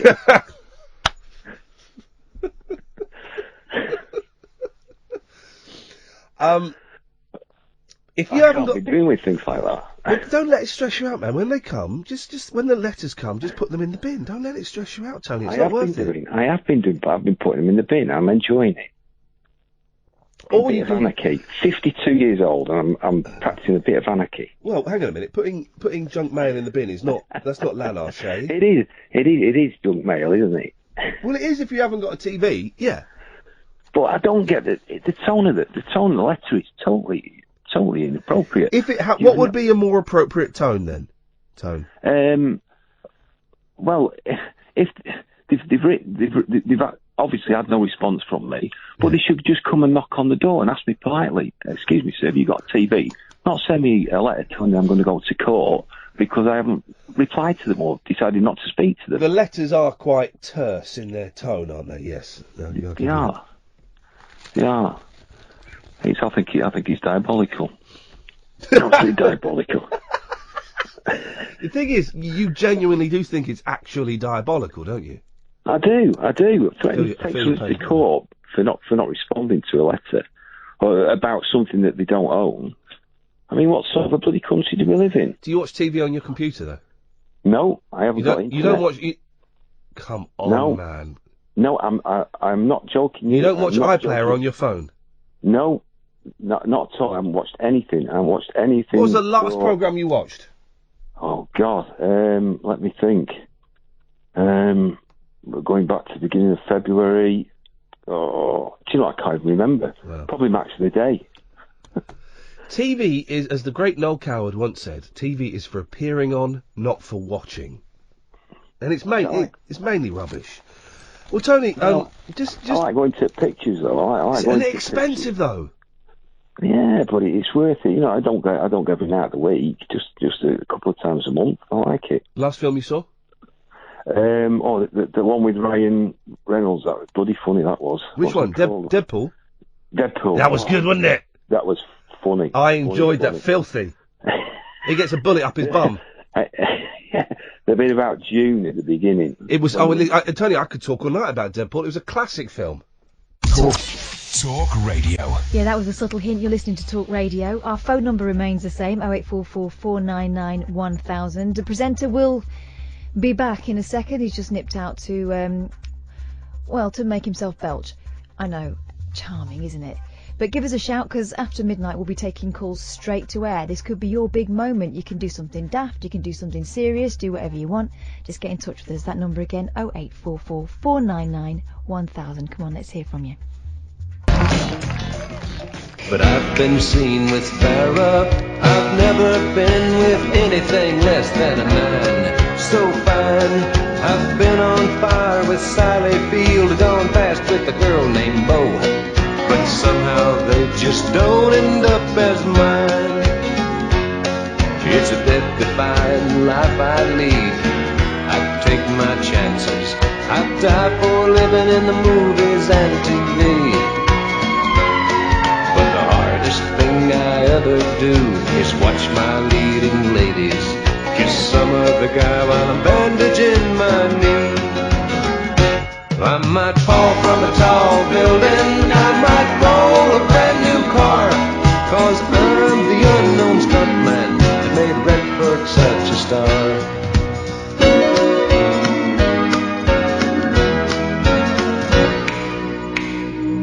I've never spent much time in school, but I taught ladies plenty.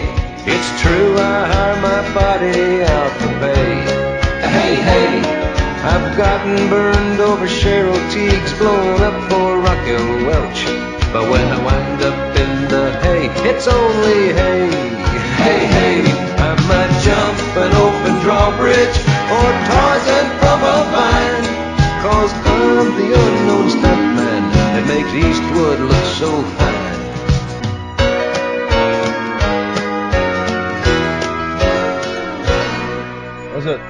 That was distorting a little bit, and that was as a protest for when will I get a fader to operate it. If I had a fader, it wouldn't have been distorted. That'll teach So him. we had just call straight to air now, 0844 499 1000. I've burped, so I'm a little bit better.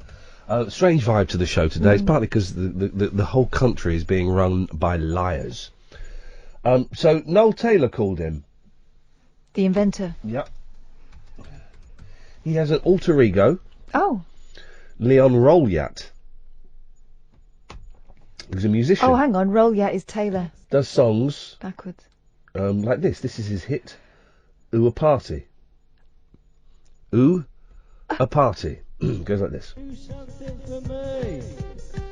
Do something for me. I haven't heard this for 5 years. Ooh, a party. Ooh, a party. Ooh, a party. Ooh. So he travelled from Birmingham to London to play this live on my show once. He got a black cab from Birmingham to London.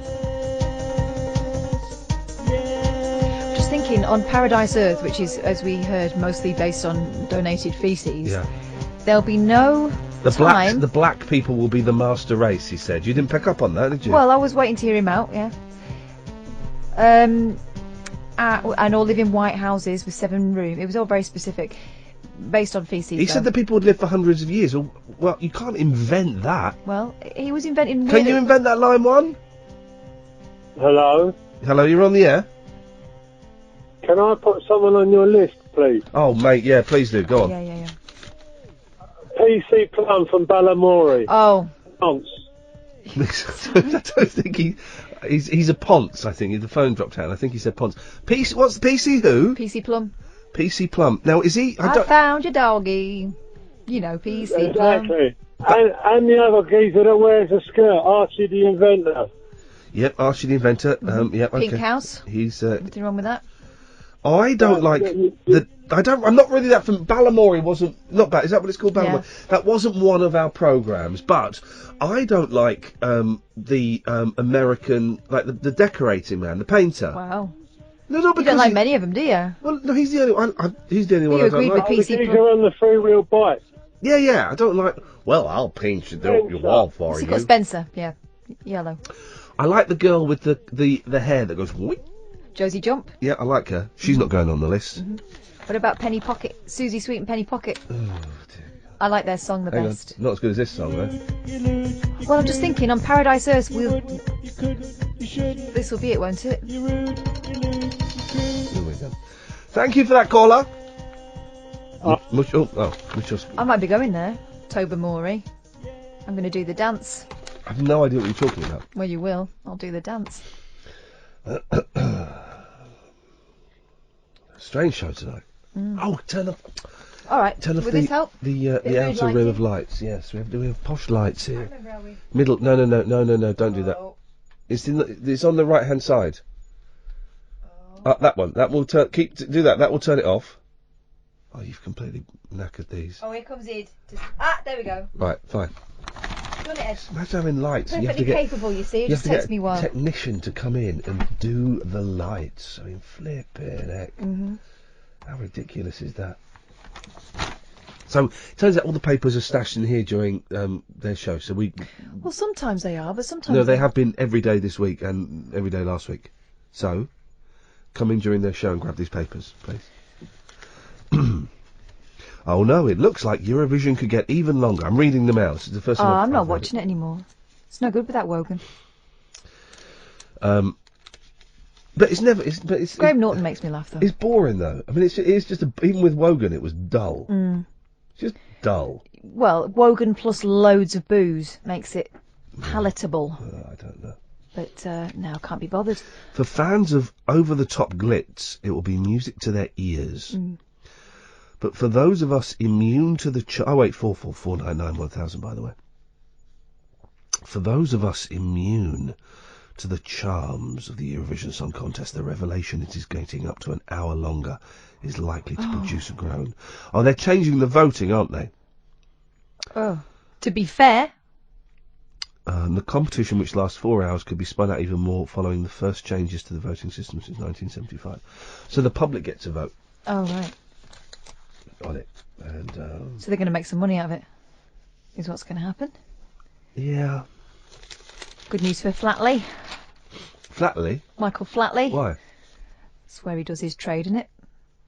You can't say he does trade. Does. He does tricks. Well, tricks in terms of, high kicks and splits, although I hear that he's not quite flexible anymore. No, he's not. Hasn't he got, oh no, it's Paul Stanley from Kiss that's got 2 artificial hips. Well, yeah, but he's not right. He's not what he was.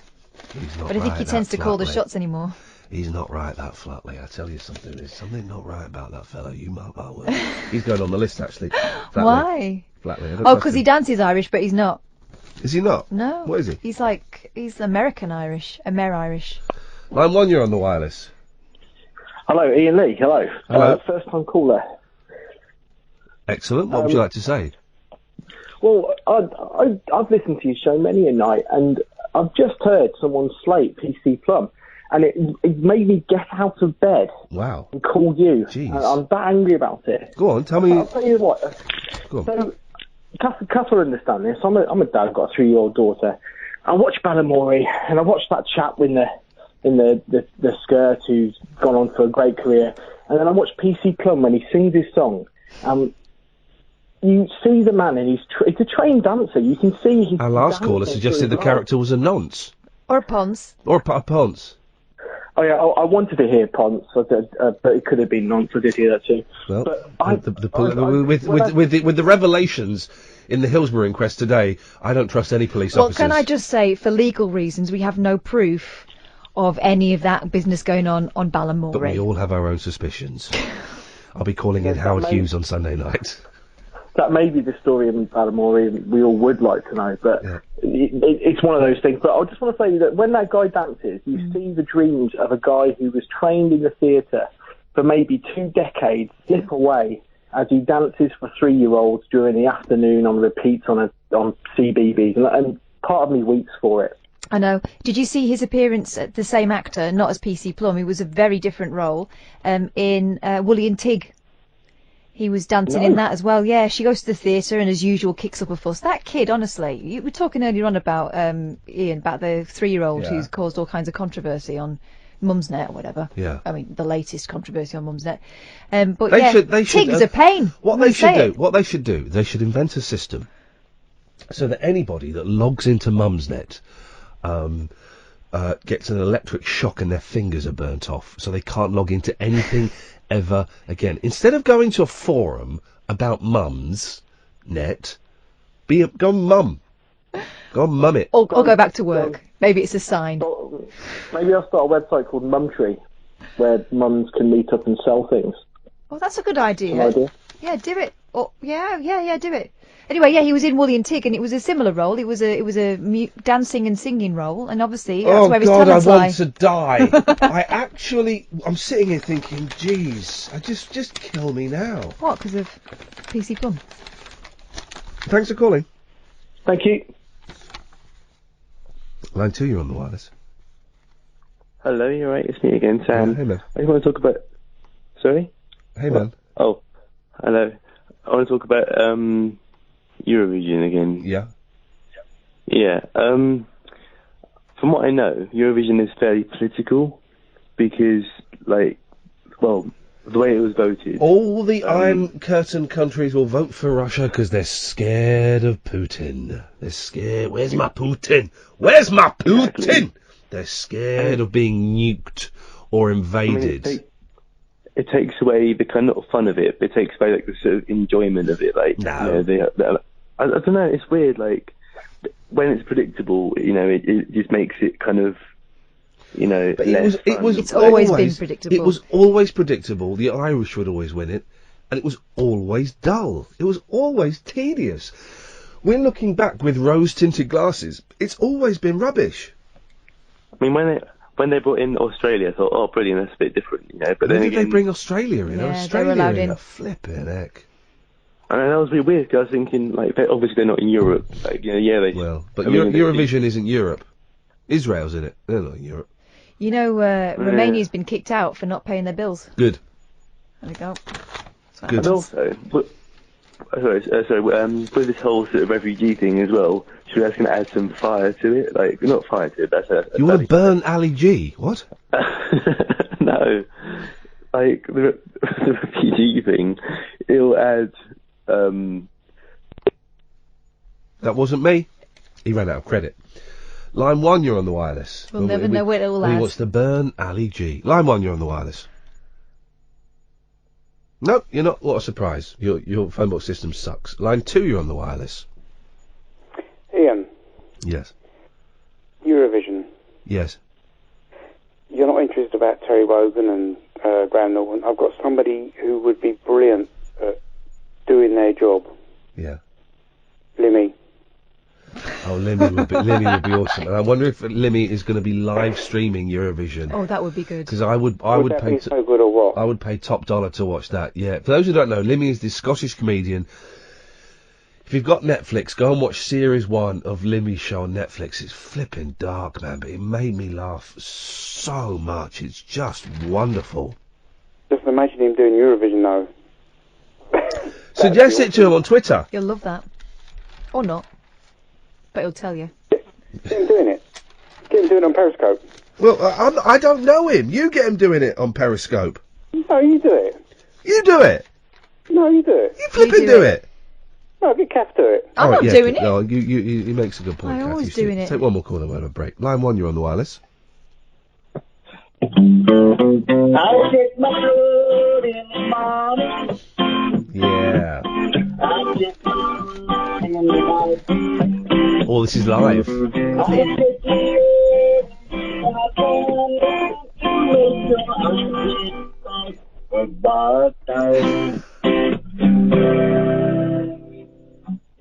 Thank you, caller. Yes, line 1. Iain, Wagwan, it's Rashid. Hey, Rashid, how you doing, man? I'm alright, man. I'm sorry to hear that you're not feeling well and that, you got a bit of a upset stomach there. I'm struggling today, man. I'm struggling today. And I'm all right. I don't feel particularly ill, but I am uncomfortable and I'm struggling, and it just makes it really hard just to do the show. So I'm aware the show is not, is not as good as it could be. It's been all right, but it could have been so much better. I've got a bit of a remedy for you if on, you want to try it. Yes, I do. I want to try it. Well, you got to do it. You got to say, was it? Do do do do boo do do do bit bit boo boo boo do bit bit bit boo boo boo do bit bit bit do do do do bit bit do do do do bit bit do do do do boo boo boo do bit bit boo boo boo do bit bit do do do. If you try that 3 times a day, it should clear your problem. But I don't have a Korg synthesizer there. What the hell are you doing, you lunatic? I'm just telling you the remedy for your illness. Give it one more time. It's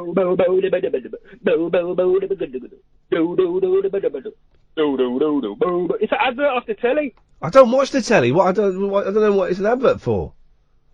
I know the why, but I just like the song. Rashid, always good to talk to you, Rashid. Thank you very much indeed. 0844 499 1000 is the telephone number. Let's have this is nice. Oh no, actually, let's have you heard this? Have I played you this? This is good.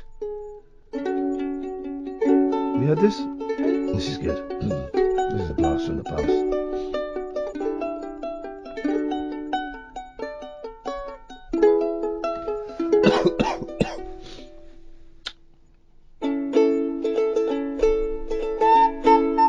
Yeah, this is good. This isn't it? Let's have this, and let's move you up there. We don't want you. Makes me regret giving up the recorder. Well, none of us carried on, did we? None of us, not all. Nope. The recorder, I like it. What's the big? The treble. The bass. big one. Mm-hmm. No, but it's even bigger than that. You get it's like about the size of a 10-year-old. Has it got a little pipe on it? Yeah. Bassoon? No, it's a recorder. Oh, recorder. It's definitely a recorder. It's definitely a recorder, but I cannot tell you what the name of that recorder is for legal reasons. Let's see what. We'll battle on for the last 40 minutes of the show. This is what I would genuinely like to listen on a Saturday night to a radio show of a disgruntled, bitter has-been who is ill, struggling to complete a radio show. I would listen to that, and that's what's happening here. I can't listen to it. And a much younger woman trying desperately to keep him on track, and just a modicum of cheerfulness. A MILF, and that's being generous, annoying people. Wow. Yeah. Line 1, you're on the wireless. Hello, I can hear you. Hello? Yes, you. Oh, hello, sorry, I didn't realise I was line 1 then. That's alright, doesn't matter. Yeah, no, I was just thinking at the weekend I had a nice skinless cod and chips at a local holiday park.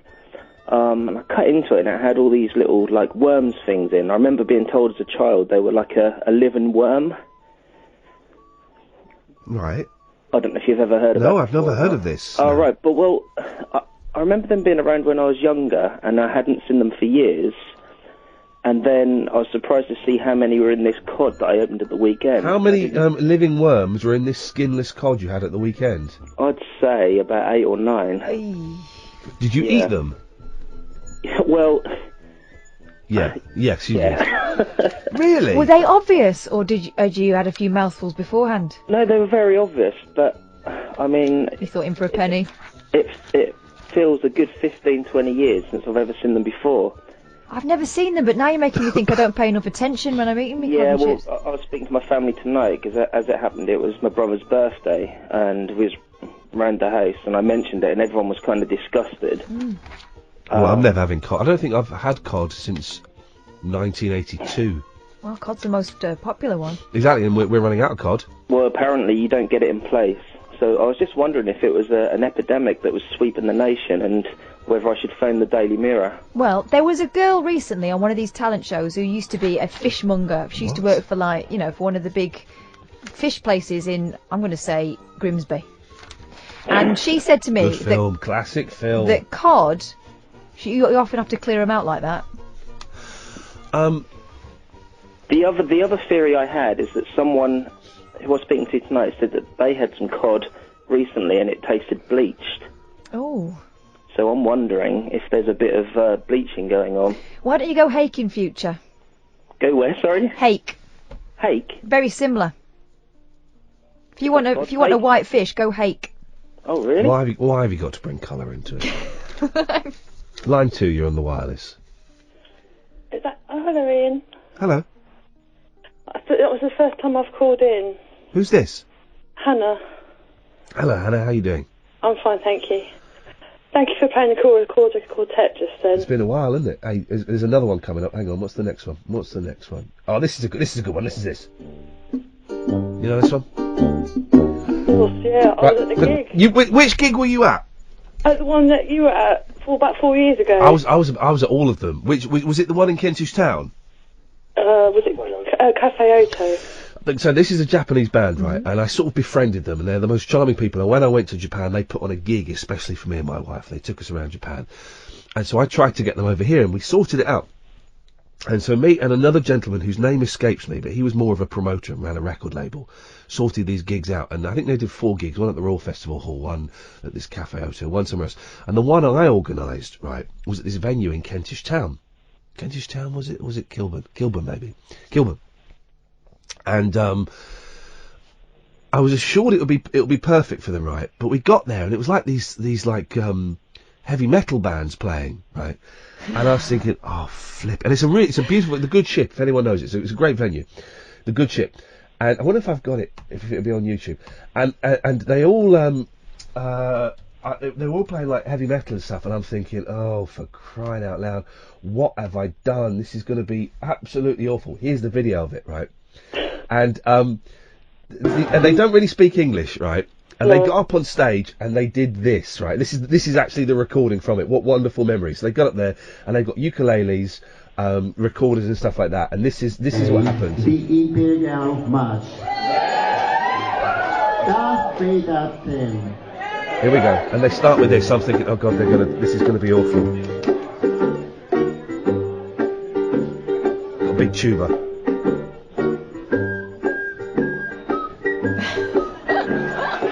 They loved it. Of course they did. They loved it.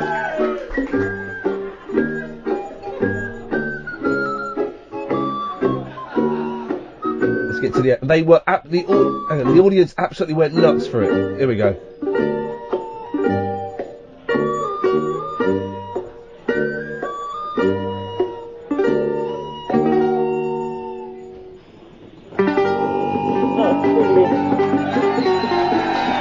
Yes! For the hairy rockers. They totally blew them away. What a lovely, thank you, Hannah. That's brought back some wonderful memories. Thank you. That's okay. Anything else? No, that was it really. Thank you for playing that. Oh, well, it's literally my pleasure. And it's brought back some lovely memories. Thank you. Oh, 0844 499 1000. Line 1, you're on the wireless. Hopefully two things. Firstly, ages and ages and ages ago, yes, you had a song from the post office called Post Office. Beautiful little melody. It was the post office hold music. Yes, it was. Yeah. Can't find it anywhere. You still got it? It chilled you out. It did. It was. I used to phone up the post office and ask to be put on hold. Here it is. No, this again. Okay, yeah. Oh, I know this. Beautiful.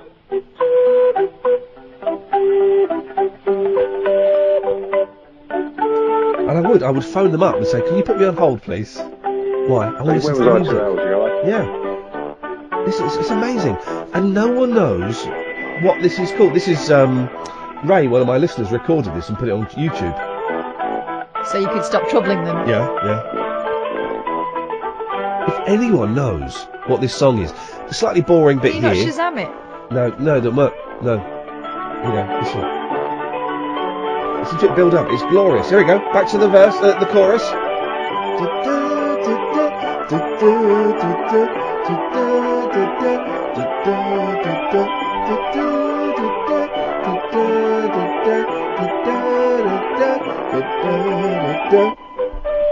There it goes back round. It's flipping brilliant. It's brilliant, isn't it? It is. It is indeed. No one knows. Even more brilliant. Go on. 40-year-old man, come home from work tonight, had a poo, clean drop. It's a beautiful thing. Wow. We're running out of paper. Keep, if you don't need to wipe. Line 2, you're on the wireless. You there? Nope. Hello. Hello, who's that? My name's Sam. Sam, is it? Mm-hmm. It's not Sam, is it? That's the name I want to give. Okay. Whereabouts are you calling from, Sam? I'm in Kent. Okay, what would you like to say? Yeah, I thought so. Let's have a break. 0844 499 1000. Call straight to air, please, if you'd be so kind. Chris Evans, BBC Radio 2 breakfast show is being investigated by Ofcom. Oh, why? Jeremy Iain said. Why do you need to investigate that? We all know it happened. The thing is, loads of people are going, he's going to get in trouble with Ofcom. He won't, because he apologised. He apologised, so they're covered. Ofcom will go, oh well. The media watchdog said it was looking into whether or not the actor's cursing breached rules regarding offensive language. It didn't. It didn't, line 1.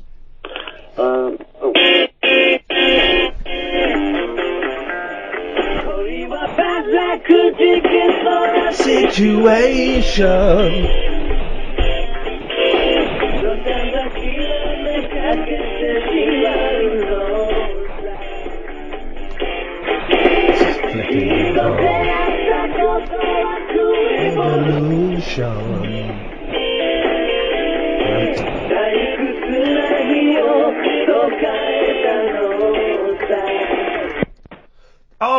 Oh, you should have kept playing, because what I was going we didn't get to the chorus, and I was going to try and do something clever like this. Oh, I would have been close. Temptation Girl. Imagine the Beatles are Japanese and they were still going in the 80s. This is what they would have sounded like. Many, many times I've held you in my dream. Oh no. Oh no. Oh no. Another band I befriended, right, they're brilliant, they're called Box, they're Japanese. I'm going to tweet that because they're flipping brilliant. And when I was at Absolute, I got really into them, and I've become really good friends with a young lady called Sayako, who kind of works with them as a fan, and we're now actually really good friends. And every time she comes over, we go out take her out somewhere in London and do something, trashy and touristy. And I put together a package on an Absolute rock station, right? I wonder if where would that be? I've not got my iPod with me, because I would have. We put together a package, right? And it was basically, I got them to record an interview, And then I got Sacco to translate it. And then we voiced it, and it was me. Oh, listen to this. I wonder if, is this on this machine? Hang on a second.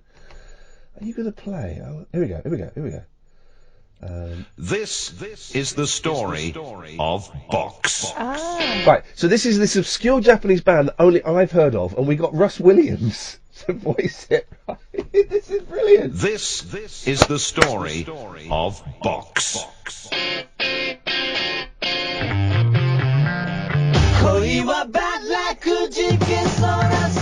In tonight's broadcast, the parts of Kiyono-ri Matsuo and Masamichi Sugi will be played by Barry from Watford Oh, and no. Iain Lee.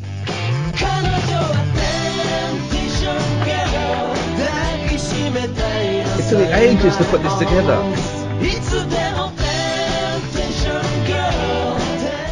Who are Box? 僕は、1988年1988 Box is a Japanese rock band who debuted in 1988, formed by 4 members who already had a professional career as singers, songwriters and players, and loved British pop and rock music such as the Beatles. Yes. And we are 2 of them. Two chatterboxes. よく喋る2人でございます。 How big did Box become? うちわでは大騒ぎ。 It was a sensation, at least among us. Sophisticated people engaged in the music industry liked and supported our sounds much. People who have trained ear said excellent. すごい耳の肥えた人なんかもう。 It was a sensation. No, we've done that bit. The next bit, but the level and trend. But the level and trend of music scene in Japan at the time was, how was it? Oh no, that was me. And it goes on and on. That's what I used to care about things. Can you put that on SoundCloud or something? Is it long? 14 minutes. You can go on SoundCloud. We'll have some of that. Can I send it to you? Yeah. Have you got? I've got a stick I can give you. We could do it after. We'd have to do it live. Do it I mean, now. I think people know how that goes. Well, there's no one's calling in. I've got a stick here. Where should I stick it? Eh? In your computer for a change. We'll unplug you. 0844 499 1000 is the telephone number. Should you wish? That's a lovely little surprise there to find that. Yeah, let's give that another lease of life, shall we? Yeah.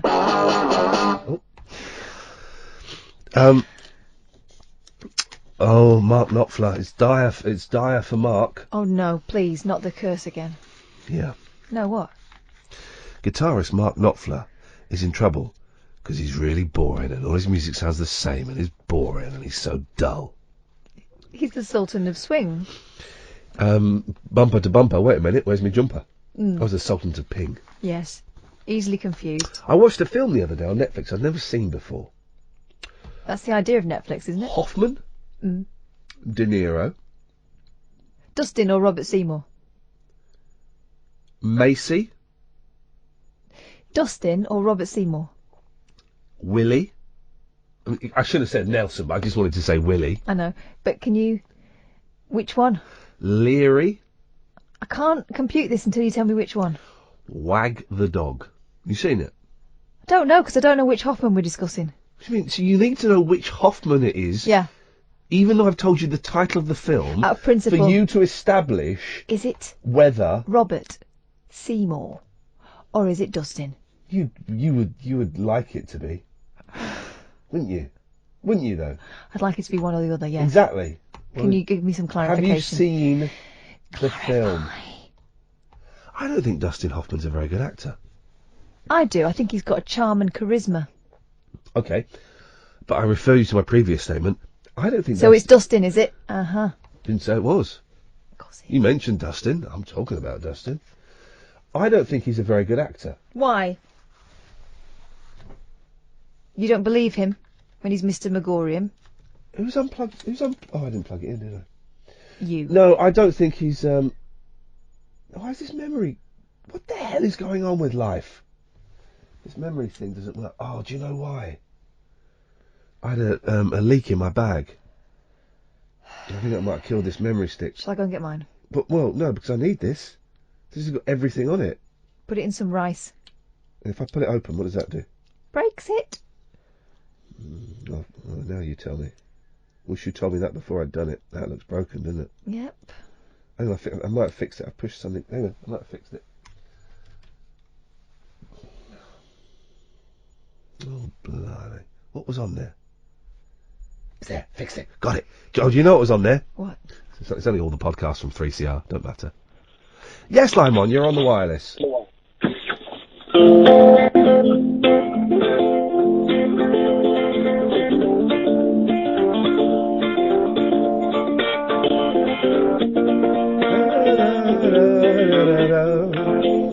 just seen the face, I can't forget the time or place where we just met. You're just the girl for me.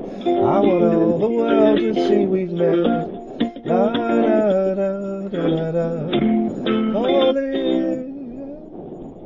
Don't do it on speakerphone. That's the problem, you see. Don't do it on speakerphone.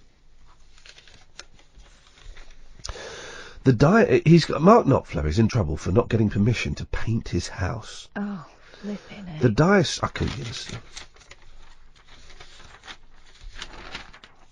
Fatberg. Is there another one? Yeah, another one. Oh. Now I'm going to inject that properly. Can you treat this... Oh, bum. There we go. Treat this what? Mean? That's what it looks like. That's what a memory stick looks like inside. That's like Tron. I love Tron. Oh, I thought it was boring. Yeah, you would, because you're one of those people that... I was young. You were probably old enough to watch it. No, I didn't watch it when it came out. Oh. Because I was one of those people that believed the hype, that it was rubbish. I believed the reviews. Actually, it's a work of genius. Is it? Yeah, it is, actually. What's it about, then? Matrix? It's about, Jeff Bridges gets sucked off by a computer. Blimey. Into another dimension. Well, you would, wouldn't you? Tron Light Cycles. But I also like Tron 2. Tron 2? There was a Tron 2? Yeah, there was a Tron 2 a couple of years ago. It was flipping brilliant. His son has to go back in the computer to try and find him. And do you know who's in there? Tron 1. Young Jeff Bridges. 30 years later. An actual computer. Huh? Well, nowadays you can have... Well, he's an actual computer actor now. Yeah, it's all done by computer. It's amazing. Flipping brilliant. It's such a good film. And the Tron light cycles don't just turn right angles, which is a bit silly. They can do curves. I have completely knackered this. Have you noticed I've kind of given up on the show? And that's okay. That's okay, isn't it? I would actually, I was joking, I would like all of those. This was my leaving present when I got the boot. This, what I'm holding here... I had to bring it to you like a prison wife. Yeah, I wasn't allowed to go back. Smuggle it. You had to clear out, when I left the BBC... Oh, it was awful. You had to clear out my locker, because I wasn't... well, they never said you can't go back, but no, one of my bosses phoned me. And this is from one that was my children used to call them Lady Boss and Boy Boss, and Boy Boss didn't really have any authority or clue. But this, 3.5 years, getting them more listeners than they had in a long time, winning them 3 awards. My leaving present was a memory stick, a cheap one, it would appear, with all of my podcasts on it.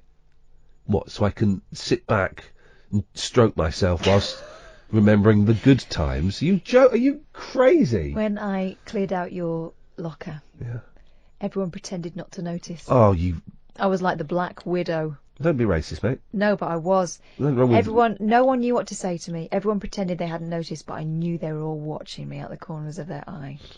It was the weirdest time. Everyone had to pretend it hadn't happened. Anyway. Spineless. Don't matter, does it? Spineless. Yes, line 1. Hello, line 1. Oh, that's not working. Try again. Line 2, you're on the wireless. Oh, hi there. Hello there. Yeah, just wondering when you're going to get the IT expert back on your show. Stephen Murdoch? Yeah, I mean, I know on a previous show that you had, he gives some advice on how to water cool a PC. And I followed the advice as per his instructions, and it's been unable to turn on since. Remind me what his instructions were. So I'm not it was technical. to replace the there's a moving fan in the PC. I know it's tough to talk about. The thing is, our PCs contain everything. Yeah. Phone numbers, Kids' pictures, all of that stuff. If you lose that, which I'm guessing this caller has, Emotional. it's going to be upsetting. Yeah. Of course it is. Go on. Go on. Oh god, so hard. Shall we let you go? I mean, basically, I replaced the fan and like a water unit. I'm sorry, I can't. I'm going to let you go. on it. We'll try and get Stephen Murdoch on this week. I know he's been in prison, but I don't care about that. I'm happy to give him another chance. Exactly, that doesn't affect his capabilities. Stephen Murdoch, formerly of ISO Solutions. He's brilliant, actually. We will get him on. I'll give him a call tomorrow. Line 1, you're on the wireless. Hi Ian, it's Sophia. Hello, Sophia. How are you? You're feeling a bit rubbish, really, aren't you? Yeah, I am. I'm just struggling to. I can't speak. You know, I'm now getting mouth ulcers coming up. I'm bunged up. I can't breathe. I can't speak. And right. So I'm working on 40% here. Okay. But it's all right. It's all right. It's an okay. I would listen to this. Oh, I'm glad. Couple of suggestions: steam inhalation and paracetamol. Works wonders. Yeah, I've been doing the steam inhalation, and I might have a little steam when I get home before I go to bed, actually. I've discovered these new things that work if you're not too bunged up. If you're a little bunged up, it's to stop snoring as well. Yeah. It's like a little bit of tape you put over your nose, and it pulls your nostrils up. I meant to ask you, where'd you put it? Is it like on the... Over here. And it sticks to your nostrils and it pulls them out. So your nostrils are like that, are wide. And it helps you breathe. It didn't help the other day when I was really, really bunged up. But when I was a little bit bunged up, beautiful. Yeah, it's beautiful. So that's my top tip for you, Sophia. I'm very well known on top tips for medical stuff. Thank you, Ian. Are you a doctor? I'm not a doctor, but I am medically trained, yes. Wow, okay, that's mysterious, isn't it? Medical spy. Watching telly gives me sunburn. Oh. Says Dan. So what does he do? He wears what look like a pair of pants with eye holes cut on his head. Okay. Record shop boss Dan Reddington is being roasted alive by electricity. He suffers sunburn whenever he watches TV or uses a computer. He cannot have a mobile phone. His surname's Reddington. Why does that make you laugh? Well, because he's got sunburn. It's a bit stretching it a little bit, mate. The bloke's got a serious disability. I'm just saying that's unfortunate. It'd be like if there was a bloke in a wheelchair called Tony the Legs. You'd make a joke It'd about that. It'd be nothing like that. If his name was Wheeler. What? Jeez. So is this what we've become? A society? You're going on the list. Don't put me on the list. You think it's funny to laugh at? You think it's funny to laugh at disabled people? No. In wheelchairs. Just saying it's a sad thing. Hey, listen, take me off the list because, you know, I had spots when I was younger and my surname's Boyle, so, you know, I'm there with Tony Reddington. Yeah, Scott's upset because he called in playing. Oh, was that him? Yes. We didn't know. The line was awful. Was that me? It was a landline. You were on speakerphone, Scott. That's what it was. So if you want to do it again, Here's don't the do thing. speakerphone. Yeah, the speakerphone's rubbish. And also, if someone calls in on a speakerphone, if we speak or make any noise, it mutes their phone because it takes over the mic. So don't just if you're going to play a bit of audio to us down the phone, whack the phone near it, turn it up, and show us what you got.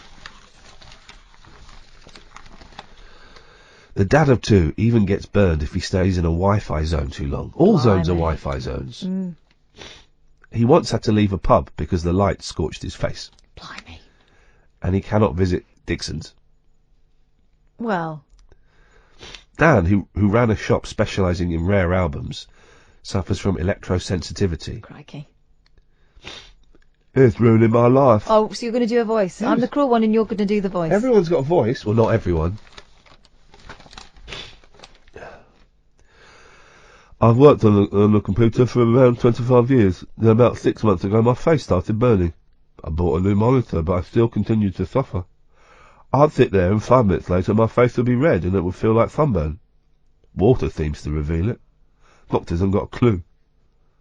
From what I've read, it's only going to get worse. Well, what have you read it? You've not read it in the book. 'Cause it's not in the book. You've not read it online. You Googled it. Can't. He's 75. Dan, 75. Sounds very young. Runs his business online. He runs his business online. Poor sod. Poor sod. But he can only work for 5 minutes at a time before he has to have a break. I mean, what a chance. Oh dear. He has to sit 30 feet from his TV. Well, I bet he's got a big one. It's 47 inches. He said, I tried using 2 pollution masks and lining them in the middle with tin foil. Oh no, not tin foil. But that was balls. Tin foil's going to make it worse if you're getting sunburned, surely. Do you remember in the 70s? Yeah.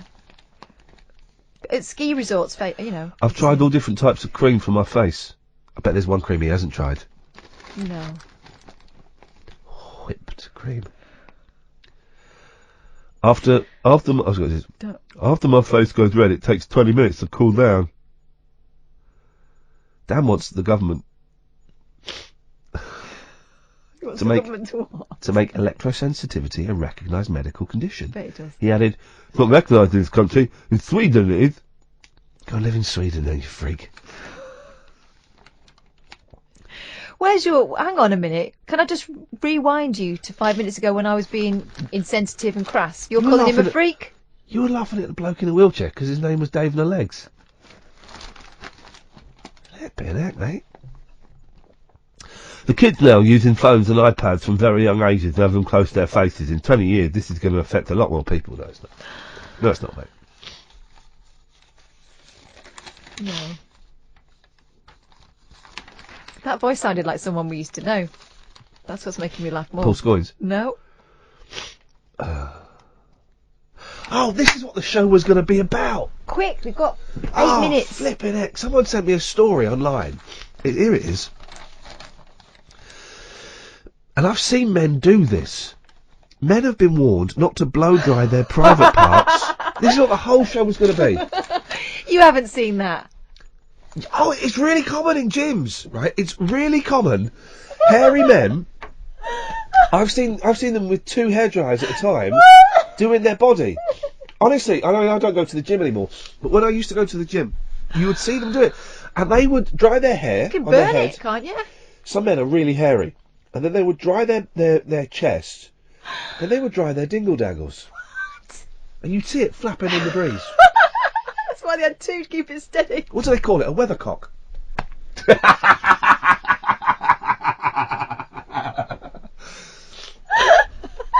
Yeah, 2 to keep the balance, keep the equilibrium. If you do one, it'll just do one side, won't it? And I've seen them do this. I've seen one fella trying his bum hole with it. Not the actual anus. Not the actual, it wasn't, not the actual anus. But the bottom. Don't listen. If you're Yes, mate. listening, just use a towel because you're going to burn. You're going to singe I was something. disgusted. Then I'm expected to put that near my head. I'm expected to put another man's penis and bum near my head. That's effectively what they want me to do. Blimey! Yeah, it's this. This is it. And that was. Can we remind me to do that tomorrow? That'll be tomorrow's show. I thought women were the ones that were the most vain when it came to that. Oh no area. No. And that's upsetting. Because you don't know what you're going to get now. In the 90s, you knew what you were going to get. You knew what you were going to get. Right. And if there was nothing there, it was like, ooh, a little bit kinky. Now, if you see nothing there, you think, ooh, a little bit kinky. But they're not. They might just be like a normal person, not a pervert, not a swinger. Because even normal or a people, raver. even how can I phrase this delicately? It wasn't until I was about 35 that I knew what it actually looked like because everything was hidden. Right. Camouflaged. Right. Now it's there on display and I just think that's not right. It's too much. It's just. Do you like? All right, okay. No. I'm not going to ask any more questions. I just think, flipping it, what are you doing? I would never.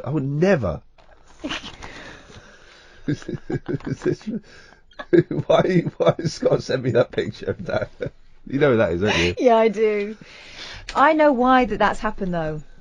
I know why that's happened. Why? His pants have got smaller. So if you don't... Right, here's the story. I'll tell you what I miss. I miss the good old days, right? When you looked at you watched a pornographic movie or a gentleman's magazine, Escort, Razzle, Mayfair, you were going to see a lot of hair, and you're going to see tan lines around the boobs and around there, because they may be porno actresses, and yes, they may get paid to have sex with hundreds of men in front of a camera. But it wasn't fake tan. They don't sunbathe nude. They will not sunbathe nude. They draw the line. Now, literally. Now, they're brown all over. Well, fake tan, isn't it? Fake tan technology and small pants. There you go. 2 answers to your question. I just don't understand what the hell is going on in the world of the pornography industry. The only stripper I've ever seen was at my friend's hen, and she was the first to get married because she got pregnant. Yeah. They're still married now, so it worked out. And she was 19, and we had this stripper. Thought that'd be hilarious. The stripper was about 50. It looked like Lovejoy. Whoa. And Lovejoy. If only he was keeping up with the modern trends rather than the old-fashioned ones, because that could have put me off marriage for life. I will never. Here's my vow. I'm raising my hand. You can watch on Periscope. I will never, unless it's for medical reasons, ever shave my pubis. That is never happening. Do you know why? What about for charity? What if we all sponsor you for charity? What charity is going to want me to shave my nutsack? What charity? I'm is sure gonna Talk want... Radio will have its own charity, won't they? Oh, I bet they'll have I bet if they'll have a ball shaving competition or something. Hey! Go, Candy!